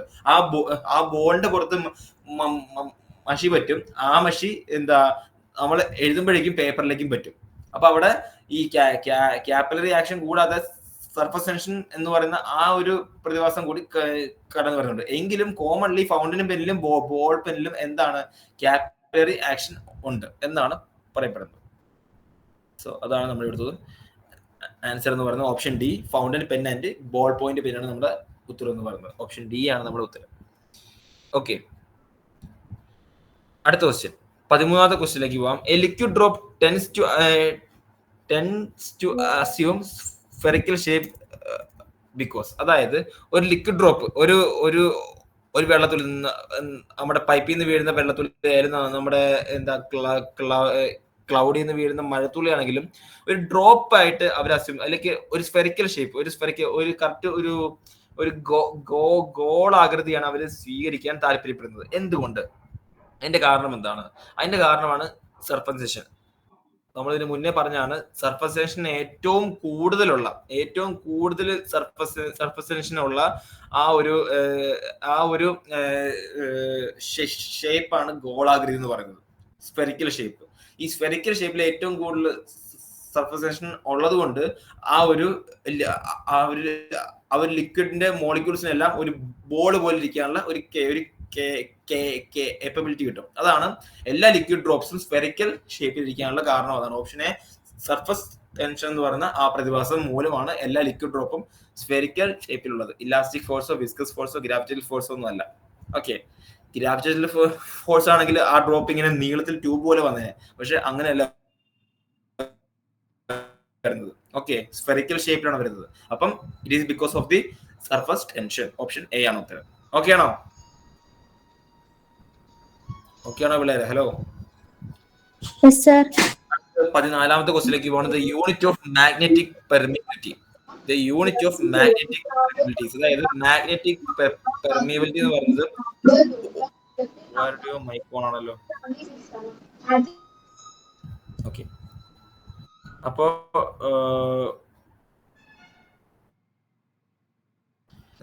യൂണിറ്റ് ഓഫ് മാഗ്നറ്റിക് പെർമിയബിലിറ്റി എന്ന് പറയുന്നത് ഒരു ഫിസിക്കൽ ക്വാണ്ടിറ്റി ആണ്. ഓക്കെ, ഒരു മാഗ്നറ്റിന് ഒരു മാഗ്നറ്റിന് എത്രത്തോളം കാന്തിക ശക്തി ഉണ്ട് എന്ന് അറിയുന്ന ഒരു ക്വാണ്ടിറ്റിയാണ് മാഗ്നറ്റിക് പെർമിയബിലിറ്റി. അതിന്റെ ഒരു കഴിവാണ്, അതിനെ എത്രത്തോളം സ്ട്രോങ് ആയിട്ടുള്ള ഒരു മാഗ്നറ്റ് ആക്കി മാറ്റാൻ പറ്റും. അതിനാണ് നമ്മൾ മാഗ്നറ്റിക് പെർമിയബിലിറ്റി എന്ന് പറയുന്നത്. അതിന്റെ ഇക്വേഷൻ എന്ന് പറയുന്നത് B/H ആണ്. B എന്ന് പറയുന്നത് മാഗ്നറ്റിക് ഇൻഡക്ഷൻ, H എന്ന് പറയുന്നത് മാഗ്നറ്റിക് ഇന്റൻസിറ്റി, പിന്നെ മാഗ്നറ്റിക് പെർമിയബിലിറ്റി കാണിക്കുന്ന ഒരു അക്ഷരമാണ്, അല്ലെങ്കിൽ ആ ഒരു ഡിനോട്ടേഷൻ ആണ് മ്യൂ എന്ന് വായിക്കും, MEW. ഓക്കെ, മ്യൂ എന്നാണ് ആ ഒരു സാധനത്തിന് വായിക്കുന്നത് മ്യൂ എന്നാണ്. ഓക്കെ, അപ്പോൾ മാഗ്നറ്റിക് പെർമിയബിലിറ്റി അതിന്റെ equation B/H, magnetic induction by magnetic intensity, നമ്മുടെ ഫോർമുല എന്ന് പറയുന്നത്. ഓക്കെ, ചോദ്യത്തിലേക്ക് പോവാം. സോ നമ്മൾ ഇനി ചോദിച്ചിരിക്കുന്ന ഫോർമുല അല്ല, യൂണിറ്റ് ആണ്. യൂണിറ്റ് എന്ന് പറയുന്നത് ഹെൻറി പെർ മീറ്റർ ആണ് മാഗ്നറ്റിക് പെർമിയബിലിറ്റിയുടെ യൂണിറ്റ്. കാണാപ്പാടം പഠിക്കേണ്ടതാണ്, ഹെൻറി പെർ മീറ്റർ. സോ 14ാമത്തെ ചോദ്യത്തിന് ഉത്തരം ഓപ്ഷൻ സി ആണ്. ഓക്കെ, ഹെൻറി പെർ മീറ്റർ ആണ് മാഗ്നറ്റിക് പെർമിയബിലിറ്റിയുടെ യൂണിറ്റ് എന്ന് പറയുന്നത്. 15ാമത്തെ ക്വസ്റ്റ്യൻ എന്താണ്? the amount of matter in a bowl of steel is its dash. അതായത് അത് ഇപ്പൊ ഏത് വസ്തുവാണെങ്കിലും ഇങ്ങനെ എമൗണ്ട് ഓഫ് മാറ്റർ എന്ന് പറയുന്നത്, അതായത് അതിലുള്ള എന്ത് വസ്തു, ഇപ്പം ഒരു bowl of steel, A basket of apple, അല്ലെങ്കിൽ ഒരു ടേബിൾ ഫാൻ, ഒരു bed, A bottle of water, A tree, A plant, A house, അത് എന്തും ആയിക്കോട്ടെ, ഹ്യൂമൻ ബോഡി, എന്ത് വസ്തുവിലാണെങ്കിലും എമൗണ്ട് ഓഫ് മാറ്റർ എന്ന് എന്ത് വസ്തുവാണോ, എന്ത് സാധനമാണോ ആ സാധനത്തിൽ ഉണ്ടാകുന്ന എമൗണ്ട് ഓഫ് മാറ്റർ എന്ന് പറയുന്നതാണ് നമ്മൾ മാസ് എന്ന് പറയുന്നത്, പിണ്ഡഭാരം എന്ന് പറയും. ഓക്കെ, മാസ് എന്ന് പറഞ്ഞാൽ അതിനെയാണ് നമ്മൾ ദ എമൗണ്ട് ഓഫ് മാറ്റർ, എത്ര മാറ്റർ, എന്തോരം മാറ്ററുകളാണ് നമ്മൾ ഉണ്ടാക്കിയിരിക്കുന്നത്, അതിനെയാണ് നമ്മുടെ മാസ് എന്ന് പറയുന്നത്. സോ ഓപ്ഷൻ സി ആണ് നമ്മുടെ ഉത്തരം, മാസ് ആണ് നമ്മുടെ ഉത്തരം എന്ന് പറയുന്നത്. കാര്യം മനസ്സിലായോ? 16ാമത്തെ question, in which medium velocity of sound is maximum. Velocity of sound, സൗണ്ടിന്റെ വേഗത ഏറ്റവും കൂടുതൽ ഏതിലാണ്? മെറ്റൽസിലാണോ, വായുവിലാണോ, വെള്ളത്തിലാണോ, പ്ലാസ്റ്റിക് പോലുള്ള പോളിമറിലാണോ? ഉത്തരം ലോഹങ്ങളിലാണ്.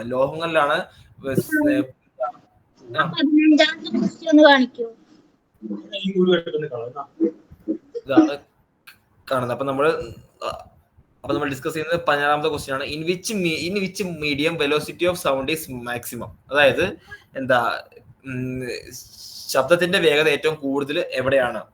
വായുവിലാണോ, വെള്ളത്തിലാണോ, പ്ലാസ്റ്റിക് പോലുള്ള പോളിമറിലാണോ, ലോഹങ്ങളിലാണോ? ഉത്തരം എന്ന് പറഞ്ഞാൽ ലോഹങ്ങളിലാണ്. ലോഹങ്ങളിലാണ് ഏറ്റവും കൂടുതൽ എന്തുള്ളത്, ഈ നമ്മുടെ സൗണ്ടിന് ഏറ്റവും കൂടുതൽ സ്പീഡുള്ളത് മെറ്റൽസിലാണ്. അതിന് ടേബിൾ ഉണ്ട്. ടേബിൾ നമ്മൾ പഠിച്ചു വെക്കേണ്ടതാണ്. ജസ്റ്റ് മനസ്സിലാക്കി വെച്ചാൽ മതി. കണ്ടോ, ഇതിനകത്ത് കാണുമ്പോൾ അറിയാം ഏറ്റവും കൂടുതൽ ആരുടെയോ മൈക്ക് ഓപ്പൺ ആണല്ലോ. ഓക്കെ,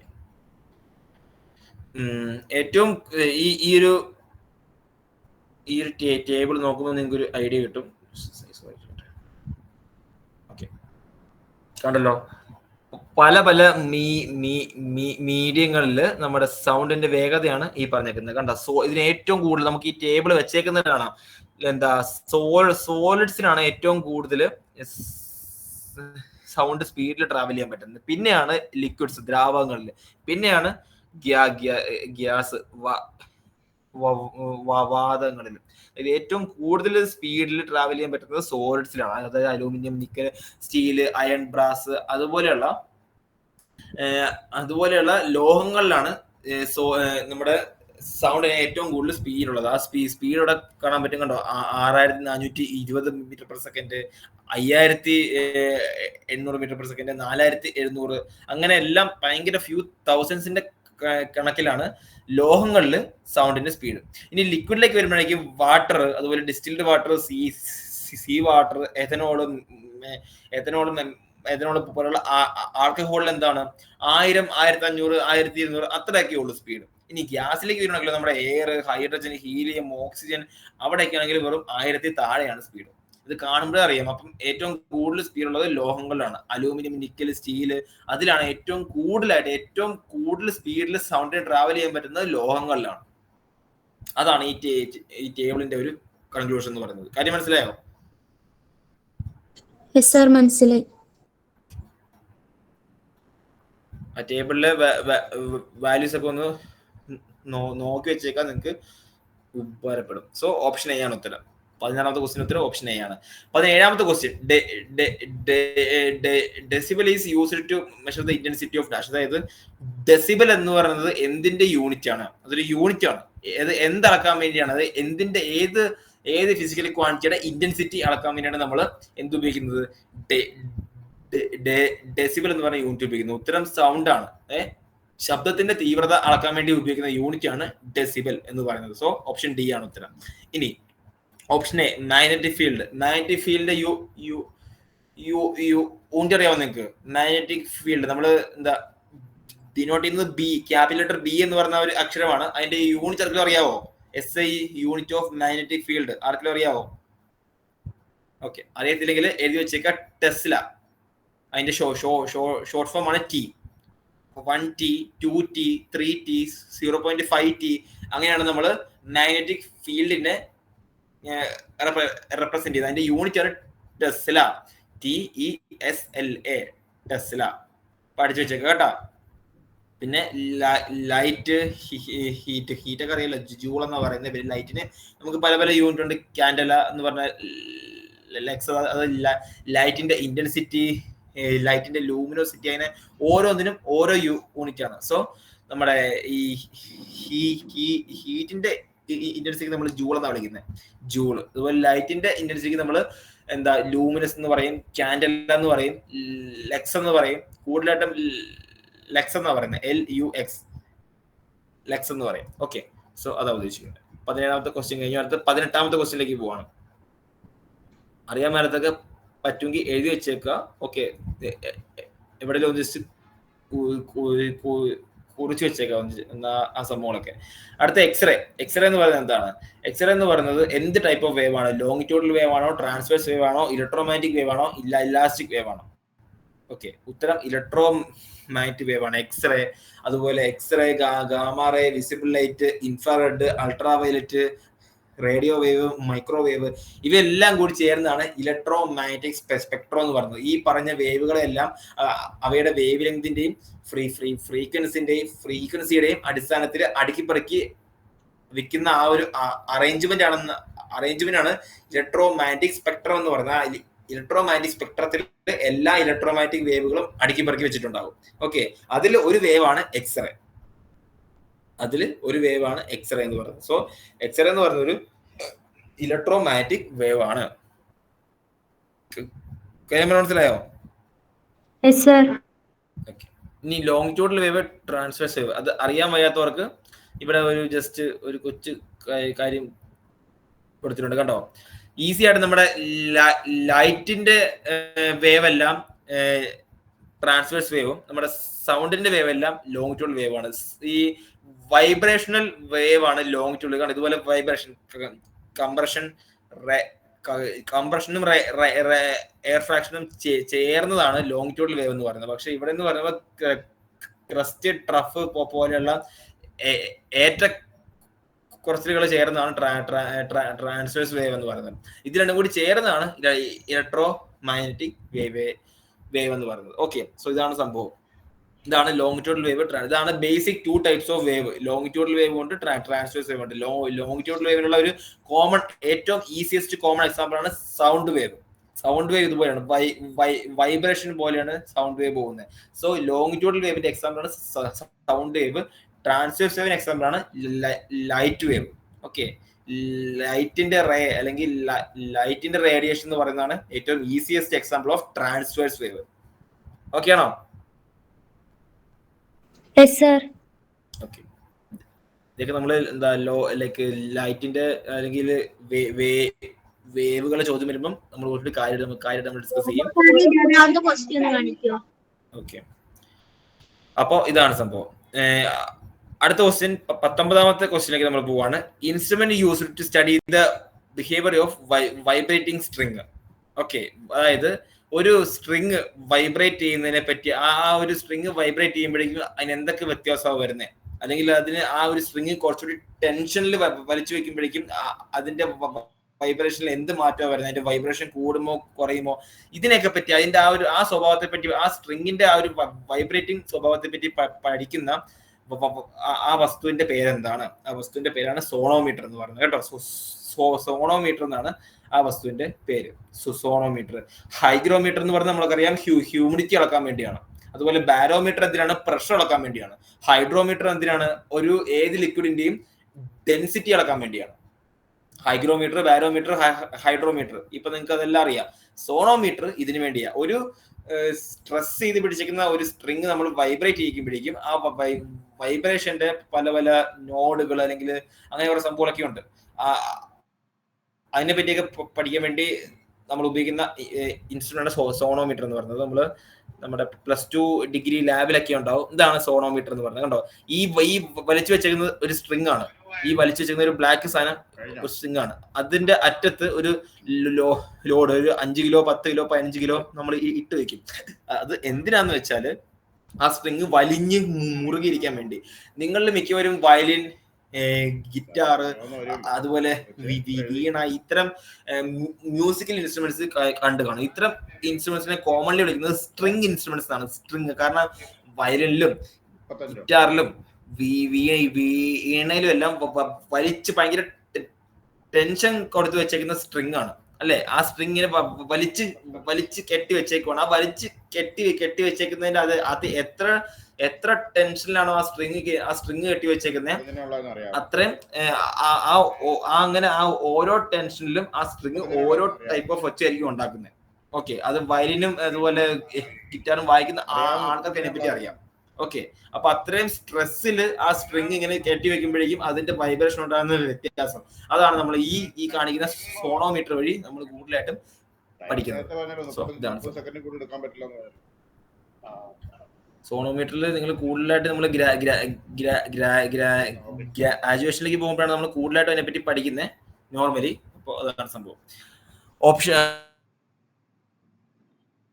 ഡി എന്താണെന്ന് ഇപ്പൊ ഞാൻ എക്സ്പ്ലെയിൻ ചെയ്ത് കഴിഞ്ഞു. അതൊക്കെ എന്താക്കാൻ വേണ്ടിയാണെന്ന് ഞാൻ ഇപ്പൊ എക്സ്പ്ലെയിൻ ചെയ്തു. ഓക്കെ, അത് പഠിച്ചു വെക്കുക. 20ാമത്തെ ക്വസ്റ്റിലേക്ക് പോകണം. If electrical conductivity increases with increase of temperature of A substance then it is. അതായത് ഒരു വസ്തുവിന്റെ ഇലക്ട്രിക്കൽ കണക്ട്, അതായത് കറന്റ്, അതായത് വൈദ്യുതി കടത്തി വരാനുള്ള കഴിവ് ഒരു വസ്തുവിന് ചൂട് കൂടുന്തോറും കൂടുകയാണെങ്കിൽ ആ വസ്തുവിന്റെ പേരെന്താണ്? ചോദ്യം മനസ്സിലായോ? അതായത് വൈദ്യുതി ഒരു വസ്തുവിന് ചൂട് കൂടുതൽ കൊടുക്കുന്നത്, അതായത് 100 ഡിഗ്രി 200 ഡിഗ്രി 500 ഡിഗ്രി അങ്ങനെ ചൂട് നമ്മൾ കൂട്ടി കൂട്ടി കൊടുക്കും തോറും ആ വസ്തുവിന്റെ ആ ഒരു പർട്ടിക്കുലർ വസ്തുവിന്റെ വൈദ്യുതി കടത്തിവിടാനുള്ള കഴിവ്, അതായത് ഇലക്ട്രിക്കൽ കണ്ടക്ടിവിറ്റി കൂടുകയാണെങ്കിൽ ആ വസ്തുവിന്റെ പേരെന്താണ്? അതാണ് സെമി കണ്ടക്ടർ എന്ന് പറയുന്നത്. കാരണം കണ്ടക്ടറിനും ഇൻസുലേറ്ററിനും ഒക്കെ അതിൻ്റെതായ കഴിവുണ്ട്. കാരണം കണ്ടക്ടറിന് ചൂട് കൊടുത്താലും ചൂട് കൊടുത്തില്ലേലും അത് തീർച്ചയായിട്ടും വൈദ്യുതിനെ കടത്തിവിടും. ഇൻസുലേറ്ററിനും ചൂട് കൊടുത്താലും കൊടുത്തില്ലേലും അത് വൈദ്യുതിനെ കടത്തി വിടത്തേയില്ല. അതാണ് അതിന്റെ പ്രത്യേകത. പിന്നെ കാർബറേറ്റർ, അതിവിടെ പറയേണ്ട യാതൊരു കാര്യമില്ല, കാരണം അത് നമ്മുടെ കാറിന്റെ എഞ്ചിന്റെ ഭാഗമാണ്. അതിനോട് യാതൊരു പ്രസക്തിയില്ല. ഇനി ഓപ്ഷൻ സി, സെമി കണ്ടക്ടർ എന്ന് പറയുമ്പോൾ ഈ കണ്ടക്ടറിന്റെയും ഇൻസുലേറ്ററിന്റെ ഇടയ്ക്ക് നിൽക്കുന്നവരാണ്. എന്നുവെച്ചാൽ വൈദ്യുതി കടത്തി വിടുവോ എന്ന് ചോദിച്ചാൽ കടത്തി വിടും, കടത്തി വിടുവോ എന്ന് ചോദിച്ചാൽ കടത്തി വിടത്തില്ല. എന്നുവെച്ചാൽ ആ ഒരു ഇടയ്ക്ക് നിൽക്കുന്ന ഒരു ആളെ പോലെയാണ് സെമി കണ്ടക്ടർ എന്ന് പറയുന്നത്. അപ്പം അവൻ കടത്തിവിടുന്ന എപ്പോഴാന്ന് വെച്ചാൽ ചൂട് കൊടുക്കണം. ചൂട് കൊടുക്കുമ്പോഴേക്കും അതിന്റെ ഉള്ളിലുള്ള ഇലക്ട്രോൺസ് എനർജി കാരണം മൂവ് ചെയ്യും. അപ്പോഴാണ് അത് വൈദ്യുതി കടത്തിവിടുന്നത്. അല്ലാത്ത പക്ഷം അത് കടത്തി വിടത്തില്ല. സോ സെമി കണ്ടക്ടർ ആണ് ചൂട് കൂടുമ്പോഴേക്കും വൈദ്യുതി കടത്തിവിടാനുള്ള കഴിവ് കാണിക്കുന്ന ആ വസ്തു. Option C, semi conductor. മനസ്സിലായോ? ഓക്കെ, അടുത്ത 21ാമത്തെ ക്വസ്റ്റിലേക്ക് പോവാണ്. What is the unit of astronomical distance? Astronomical distance എന്ന് വെച്ചാൽ പ്ലാനറ്റുകൾ തമ്മിലുള്ള ദൂരം. ഇപ്പൊ സൂര്യനും ഭൂമിയും ചന്ദ്രനും തമ്മിലുള്ള ദൂരം, ചന്ദ്രനും സൂര്യനും തമ്മിലുള്ള ദൂരം, അതുപോലെ പ്ലാനറ്റുകൾ തമ്മിലുള്ള ദൂരങ്ങളൊക്കെ പറയുമ്പോൾ നമ്മൾ അതിനെയാണ് നമ്മൾ ആസ്ട്രോണമിക്കൽ ഡിസ്റ്റൻസ് പറയുന്നത്. അതായത് നമ്മുടെ വീട് തൊട്ട് സ്കൂൾ വരെ, സ്കൂൾ തൊട്ട് എറണാകുളം വരെ അങ്ങനെയൊന്നും അല്ല. പ്ലാനറ്റുകൾ തമ്മിലുള്ളത് ലക്ഷക്കണക്കിന് കിലോമീറ്റർ ആയിരിക്കും. അപ്പൊ അത്തരം ഭയങ്കര വലിയ ദൂരങ്ങളെല്ലാം നമ്മൾ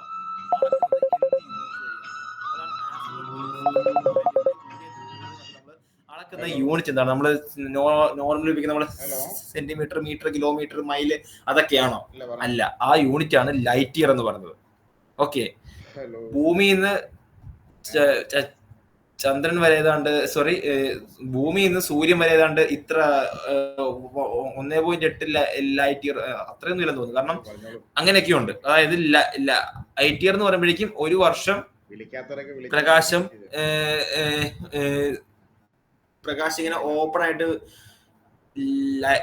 ലൈറ്റിനെ ഓപ്പൺ ആക്കി നമ്മളിങ്ങനെ വിടുകയാണെങ്കിൽ ആ ലൈറ്റ് ഒരു വർഷം കൊണ്ട് എന്തോരം ട്രാവൽ ചെയ്യും, അതാണ് ആ ദൂരം എന്ന് പറയുന്നത്, light year. Okay, light year എന്ന് പറയുന്നത് അതാണ്. ഓക്കെ, അതാണ് ഉദ്ദേശിക്കുന്നത്. പിന്നെ ആങ്സ്ട്രോം എന്ന് പറയുന്നത് 10⁻⁻10 മീറ്റർ. അതായത് നമ്മുടെ ആറ്റത്തിനകത്തുള്ള ന്യൂക്ലിയസിനകത്തുള്ള പ്രോട്ടോണിന്റെ ന്യൂട്രോണിന്റെ ഒക്കെ നീളം അളക്കാൻ വേണ്ടി ഉപയോഗിക്കുന്നതാണ് ആങ്സ്ട്രോം എന്ന് പറയുന്നത്. ഓക്കെ, വെബർ എന്ന് പറയുന്നത് മാഗ്നറ്റിക് ഇന്റൻസിറ്റി അളക്കാൻ വേണ്ടി, അതായത് മാഗ്നറ്റിക് ഫ്ലക്സ് ഡെൻസിറ്റി അളക്കാൻ വേണ്ടിയുള്ള ഒരു യൂണിറ്റ് ആണ് വെബർ എന്ന് പറയുന്നത്. നിങ്ങൾ ഫിസിക്സിൽ പഠിക്കുന്നുണ്ടാവും +2.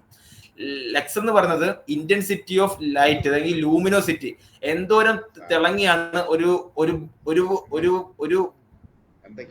ബൾബ് നിൽക്കുന്നത്, അതിന് എത്രത്തോളം തിളക്കമുണ്ട്, അതാണ് ലക്സ് എന്ന് പറയുന്ന യൂണിറ്റ് കൊണ്ട് അർത്ഥമാക്കുന്നത്. സോ 21ാമത്തെ ചോദ്യത്തിന് ഉത്തരം ഓപ്ഷൻ എ ആണ്. ബാക്കിയുള്ള ഓപ്ഷൻ ബി, സി, ഡി എന്താണെന്ന് നിങ്ങൾക്ക് ഇപ്പം മനസ്സിലായിട്ടുണ്ടാവും.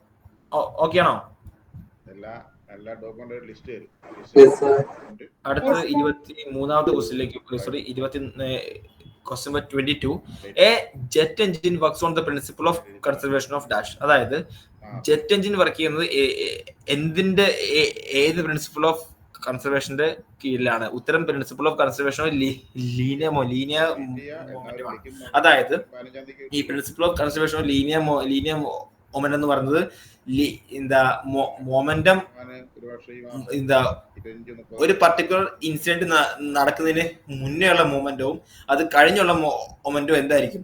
സെയിം ആയിരിക്കും. ഇതാണ് principle of conservation of linear momentum പറയുന്നത്. ഒരു ഇൻസിഡന്റ് ഇപ്പൊ തോക്കിൽ നമ്മൾ ഒരു ഗൺ എടുത്ത് ഷൂട്ട് ചെയ്യുമ്പോഴേക്കും ആ ബുള്ളറ്റ് തോക്കിലുള്ള സമയത്തുള്ള മൊമെന്റവും ആ ഒരു ബുള്ളറ്റ് തോക്കിൽ നിന്ന് വെടിവെച്ച് കഴിഞ്ഞുള്ള മൊമെന്റവും എന്തായിരിക്കും? സെയിം ആയിരിക്കും. അതാണ് ഉദ്ദേശിക്കുന്നത്. ഓക്കെ, അത് ഇപ്പൊ നമ്മൾ തോക്കിന്റെ കേസിൽ പറയണമെങ്കിൽ നമ്മള് തോക്ക് നമ്മൾ ചുമ്മാ കൈ പിടിക്കുമ്പോഴേക്കും എന്താണ്? അതിനും യാതൊരു സീറോ മൊമെന്റമാണ്, മൊമെന്റം ഒന്നുമില്ല. അപ്പൊ വെടിവെച്ച് കഴിയുമ്പോഴും സീറോ മൊമെന്റം മാത്രമേ പാടുള്ളൂ. അപ്പൊ അത് ടാലി ചെയ്യുന്ന എങ്ങനെയാന്ന് വെച്ചാല് നമ്മൾ തോക്കിന്ന് വെടി വെക്കുമ്പോൾ ബുള്ളറ്റ് ഭയങ്കര ഒരു വലിയ സ്പീഡിൽ പുറത്തേക്ക് പോകും. അപ്പൊ ആ ബുള്ളറ്റിന് ഭയങ്കര സ്പീഡ് ഉള്ളതുകൊണ്ട് അതിന് ഒരു പ്രത്യേക മൊമെന്റം കാണും. ആ മൊമെന്റം ബാലൻസ് ചെയ്യാൻ വേണ്ടി ആ ബുള്ളറ്റ് പോയ ഓപ്പോസിറ്റ് ഡയറക്ഷനിൽ നമ്മുടെ തോക്ക് മൂവ് ചെയ്യും. അതാണ് തോക്കിന്റെ റീകോയിൽ വെലോസിറ്റി എന്ന് പറയുന്നത്. നിങ്ങൾ എന്താ NCCയിലൊക്കെ നിങ്ങൾ ഷൂട്ട് ചെയ്തിട്ടുണ്ടെങ്കിൽ, കാരണം ഞാൻ ഷൂട്ട് ചെയ്തിട്ടുണ്ട്, അപ്പൊ ആ സമയത്തൊക്കെ എനിക്കത് ഫീൽ ചെയ്തിട്ടുള്ളതാണ്. നമ്മൾ തോക്കിന്ന് ബുള്ളറ്റ് വിടുമ്പോഴേക്കും നമ്മളെപ്പോഴും തോക്കിന്റെ ബട്ട് പൊസിഷൻ നമ്മുടെ തോളിനോട് ചേർത്ത് വെക്കണം.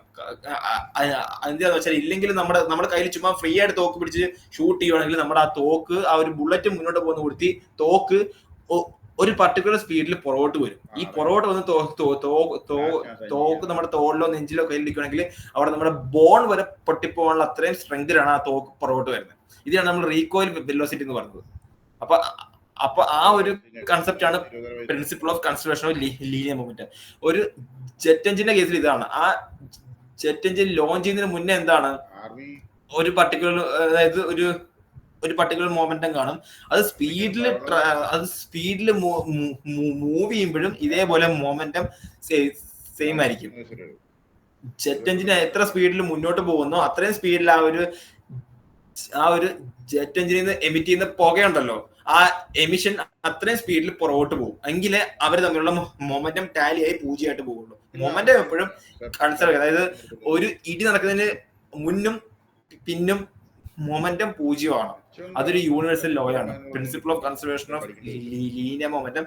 അതാണ് പറഞ്ഞു വയ്ക്കുന്നത്. സോ ഓപ്ഷൻ എ ആണ്. കാര്യം മനസ്സിലായല്ലോ?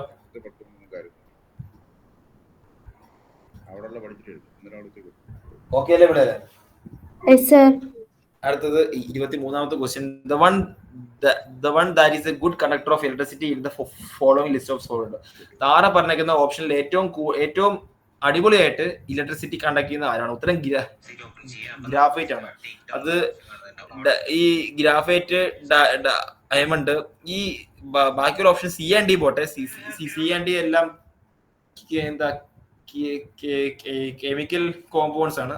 അവർക്ക് വലിയ റോളില്ല. അവർക്കൊരു ഇലക്ട്രിസിറ്റി കണ്ടക്ട് ചെയ്യാനുള്ള കഴിവുണ്ടെങ്കിലും ഗ്രാഫൈറ്റ് പോലെ ഒരു വസ്തുവിന്റെ അടുത്ത് വെക്കാൻ പോലും പറ്റാത്തത്ര താഴെയാണ്. കാരണം ഗ്രാഫൈറ്റിന് ഭയങ്കര ഇലക്ട്രിക്കൽ കണ്ടക്ടിവിറ്റി ഉള്ള ഒരു വസ്തുവാണ്. അപ്പോ അത് എന്തുകൊണ്ടാന്ന് വെച്ചാല് ഗ്രാഫൈറ്റ് ഇതാണ് ഗ്രാഫൈറ്റിന്റെ സ്ട്രക്ചർ. ഇതില് ഈ കാണുന്ന ചുമല ഡോട്ട്സ് ഉണ്ടല്ലോ, ചുവപ്പ് കളറിലെ ഡോട്ട്സ് ഉണ്ടല്ലോ, ഇതാണ് ഫ്രീ ഇലക്ട്രോൺസ്. അതായത് ഫ്രീ ആയിട്ട് ആ ഗ്രാഫിലുള്ള ഇലക്ട്രോൺസ്, ഇങ്ങനെ ഫ്രീ ആയിട്ട് ഇലക്ട്രോൺസ് എന്തോരം ഉണ്ടോ ആ വസ്തുക്കളുടെ കണ്ടക്ടിവിറ്റി കൂടിക്കൊണ്ടേയിരിക്കും. ഓക്കെ, ഫ്രീ ആയിട്ട് ഇതുപോലെ എന്തോരം ഇലക്ട്രോൺസ് ഉണ്ടോ ആ ഇലക്ട്രോൺസ് എന്തോരം ഉണ്ടോ ആ വസ്തുക്കൾക്ക് അത്രയും ഇലക്ട്രിക്കൽ കണ്ടക്ടിവിറ്റി, വൈദ്യുതി കടത്തിനുള്ള കഴിവ് കൂടിക്കൊണ്ടേയിരിക്കും. അപ്പൊ ഗ്രാഫൈറ്റിന് ഇതുപോലെ ഫ്രീ ഇലക്ട്രോൺസ് ഉള്ളത് കൊണ്ട് എന്ത് പറ്റും? ഗ്രാഫൈറ്റ് അടിപൊളിയായിട്ട് ഇലക്ട്രിസിറ്റി കണ്ടക്ട് ചെയ്യും. അതുകൊണ്ടാണ് ഇവിടെ നമ്മുടെ ഓപ്ഷൻ എ വരാനുള്ള കാര്യം പറയുന്നത്.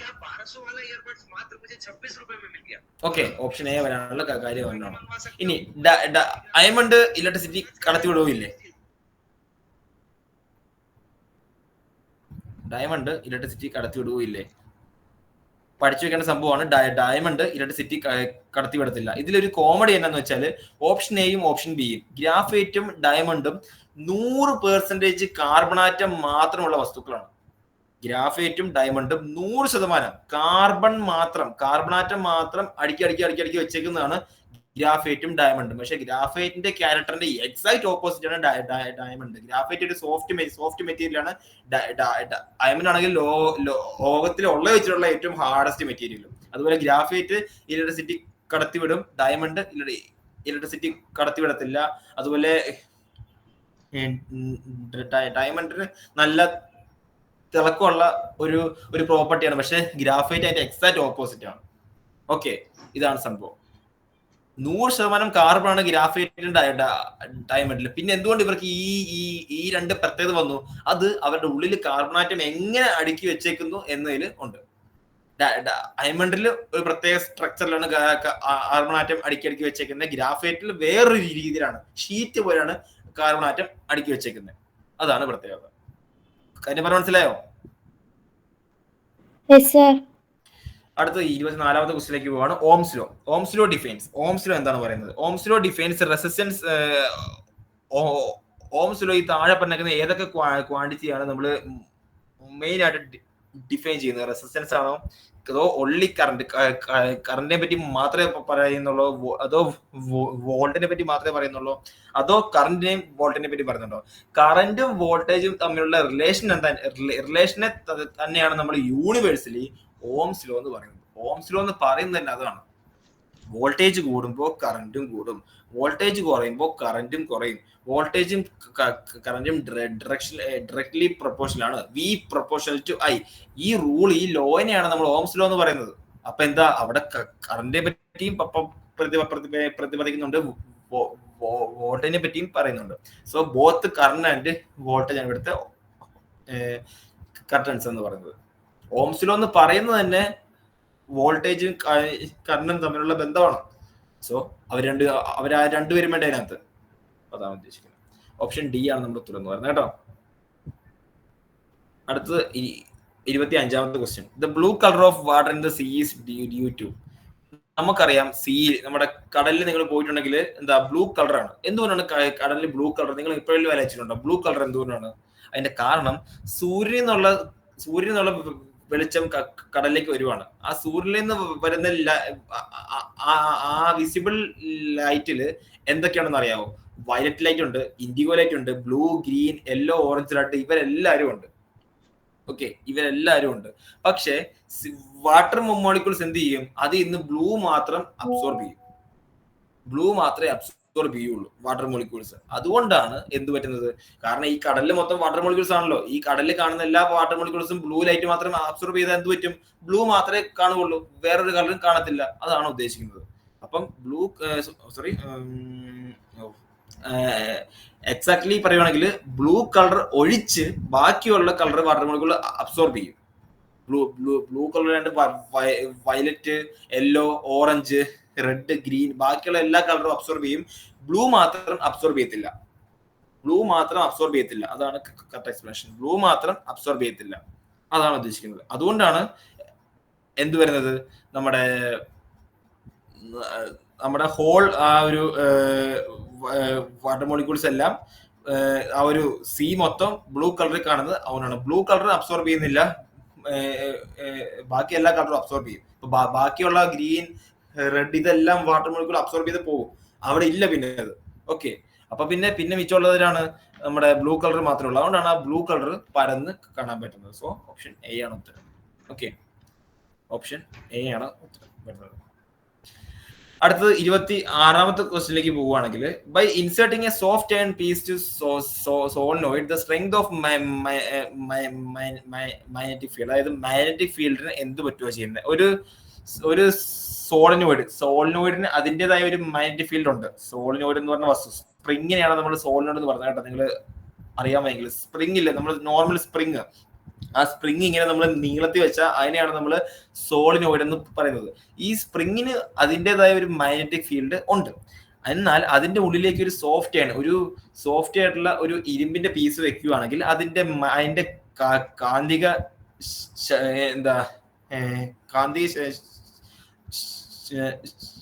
ശക്തി കൂടുമോ ഇല്ലയോ, ഇൻക്രീസ് ചെയ്യോ ഡിക്രീസ് ചെയ്യോ, അതോ ആദ്യം കൂടിയിട്ട് പിന്നെ കുറയോ, ഫസ്റ്റ് ഇൻക്രീസ് ദെൻ ഡിക്രീസ്, അതോ യാതൊരു ചേഞ്ച് ഉണ്ടാകത്തില്ല? ഉത്തരം, ഒരു സോളിനോയിഡ്, ഒരു പ്രത്യേക സോളിനോയിഡിന്റെ അകത്തേക്ക് ഒരു ഇരുമ്പിന്റെ കമ്പി എടുത്ത് വെക്കുകയാണെങ്കിൽ തീർച്ചയായിട്ടും അവിടുത്തെ മാഗ്നറ്റിക് ഫീൽഡ് ഭയങ്കരമായിട്ട് കൂടും, ഇൻക്രീസ് ആവും. ഓക്കെ, സോ ഓപ്ഷൻ ബി ആണ് നമ്മുടെ ഉത്തരം എന്ന് പറയുന്നത്.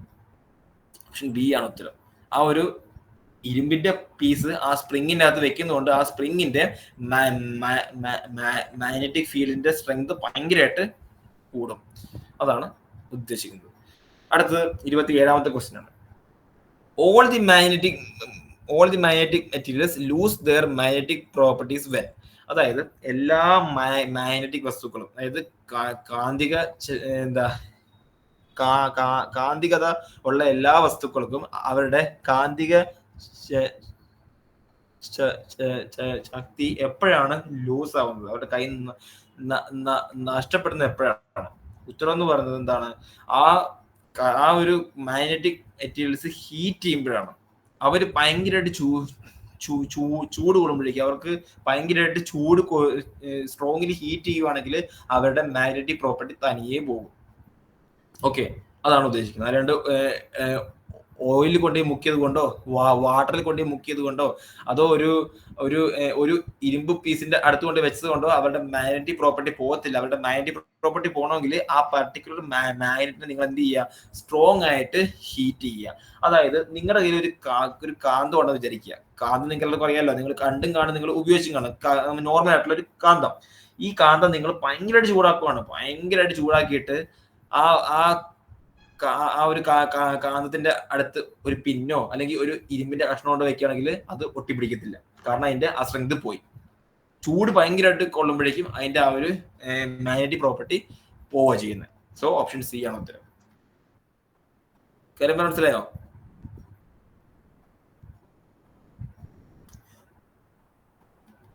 ഹലോ, പോയോ എല്ലാവരും? ഓക്കെ, അടുത്ത 28ാമത്തെ ക്വസ്റ്റ്യനിലേക്ക് പോവാണ്. Alpha particle is the nucleus of an atom of. അതായത് ആൽഫ പാർട്ടിക്കിൾ എന്ന് പറയുന്നത് താഴെ പറഞ്ഞേക്കുന്ന ഏത് ആറ്റത്തിന്റെ ന്യൂക്ലിയസ് ആണ്? ഹൈഡ്രജൻ ആറ്റത്തിന്റെ ന്യൂക്ലിയസ് ആണോ ആൽഫ പാർട്ടിക്കിൾ? അതോ ഹീലിയം ആറ്റത്തിന്റെ ആണോ? ലിഥിയം ആണോ? ഓക്സിജൻ ആണോ? ഉത്തരം എന്ന് പറയുന്നത് ഹീലിയം ആറ്റം. ഹീലിയം എന്ന് പറയുന്ന ഒരു എലമെന്റ് ഉണ്ട് പീരിയോഡിക് ടേബിളിൽ. ഹൈഡ്രജൻ കഴിഞ്ഞ് വരുന്നാൽ പിന്നെ ഹീലിയം ആണ്. ഓക്കെ, ആറ്റോമിക് നമ്പർ 2 ഉള്ള എലമെന്റ്, അതാണ് ഹീലിയം എന്ന് പറയുന്നത്. ഈ ഹീലിയത്തിന്റെ ന്യൂക്ലിയസിനെ നമ്മൾ വിളിക്കുന്ന പേരാണ് ആൽഫ പാർട്ടിക്കിൾ. ഹീലിയത്തിന്റെ ന്യൂക്ലിയസ്, ഹീലിയത്തിന്റെ ന്യൂക്ലിയസിന് ചുറ്റും 2 ഇലക്ട്രോൺസ് ഉണ്ട്. ആ 2 ഇലക്ട്രോൺസിന് ഏതെങ്കിലും രീതിയിൽ പിന്നെ ഉള്ളത് എന്താ? ആ ന്യൂക്ലിയസ് മാത്രമാണ്. ഹീലിയത്തിന്റെ ന്യൂക്ലിയസ് മാത്രമാണ്. അങ്ങനെ കിട്ടുന്ന ഹീലിയത്തിന്റെ ന്യൂക്ലിയസിനെയാണ് നമ്മൾ ആൽഫ പാർട്ടിക്കിൾ എന്ന് വിളിക്കുന്നത്.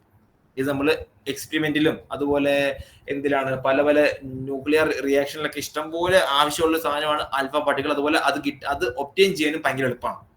അത് ഒബ്റ്റെയിൻ ചെയ്യാൻ ഭയങ്കര ആ ഒരു ഹീലിയത്തിന്റെ പുറമെയുള്ള 2 ഇലക്ട്രോൺസിനെ എടുത്തു കളയാൻ ഭയങ്കര ഈസി ആണെന്നാണ് പറയുന്നത്. അപ്പം അതുകൊണ്ട് ആ ഒരു ആൽഫ പാർട്ടിക്കിൾ എന്ന് പറയുന്നത് ഹീലിയത്തിന്റെ ന്യൂക്ലിയസ് ആണ്. ഹീലിയത്തിന്റെ ന്യൂക്ലിയസ്, ഹീലിയം ആറ്റം അല്ല, വിട്ടുപോരുത്, ഹീലിയത്തിന്റെ ന്യൂക്ലിയസ് മാത്രം. ഓക്കെ, ഹീലിയത്തിന്റെ ഇലക്ട്രോൺസിനെല്ലാം പറിച്ചു കളഞ്ഞതിന്റെ ന്യൂക്ലിയസിനെ മാത്രം എടുത്ത് വെക്കുകയാണെങ്കിൽ it is called alpha particle. So അതാണ് 28ാമത്തെ ചോദ്യത്തിന്റെ ഉത്തരം.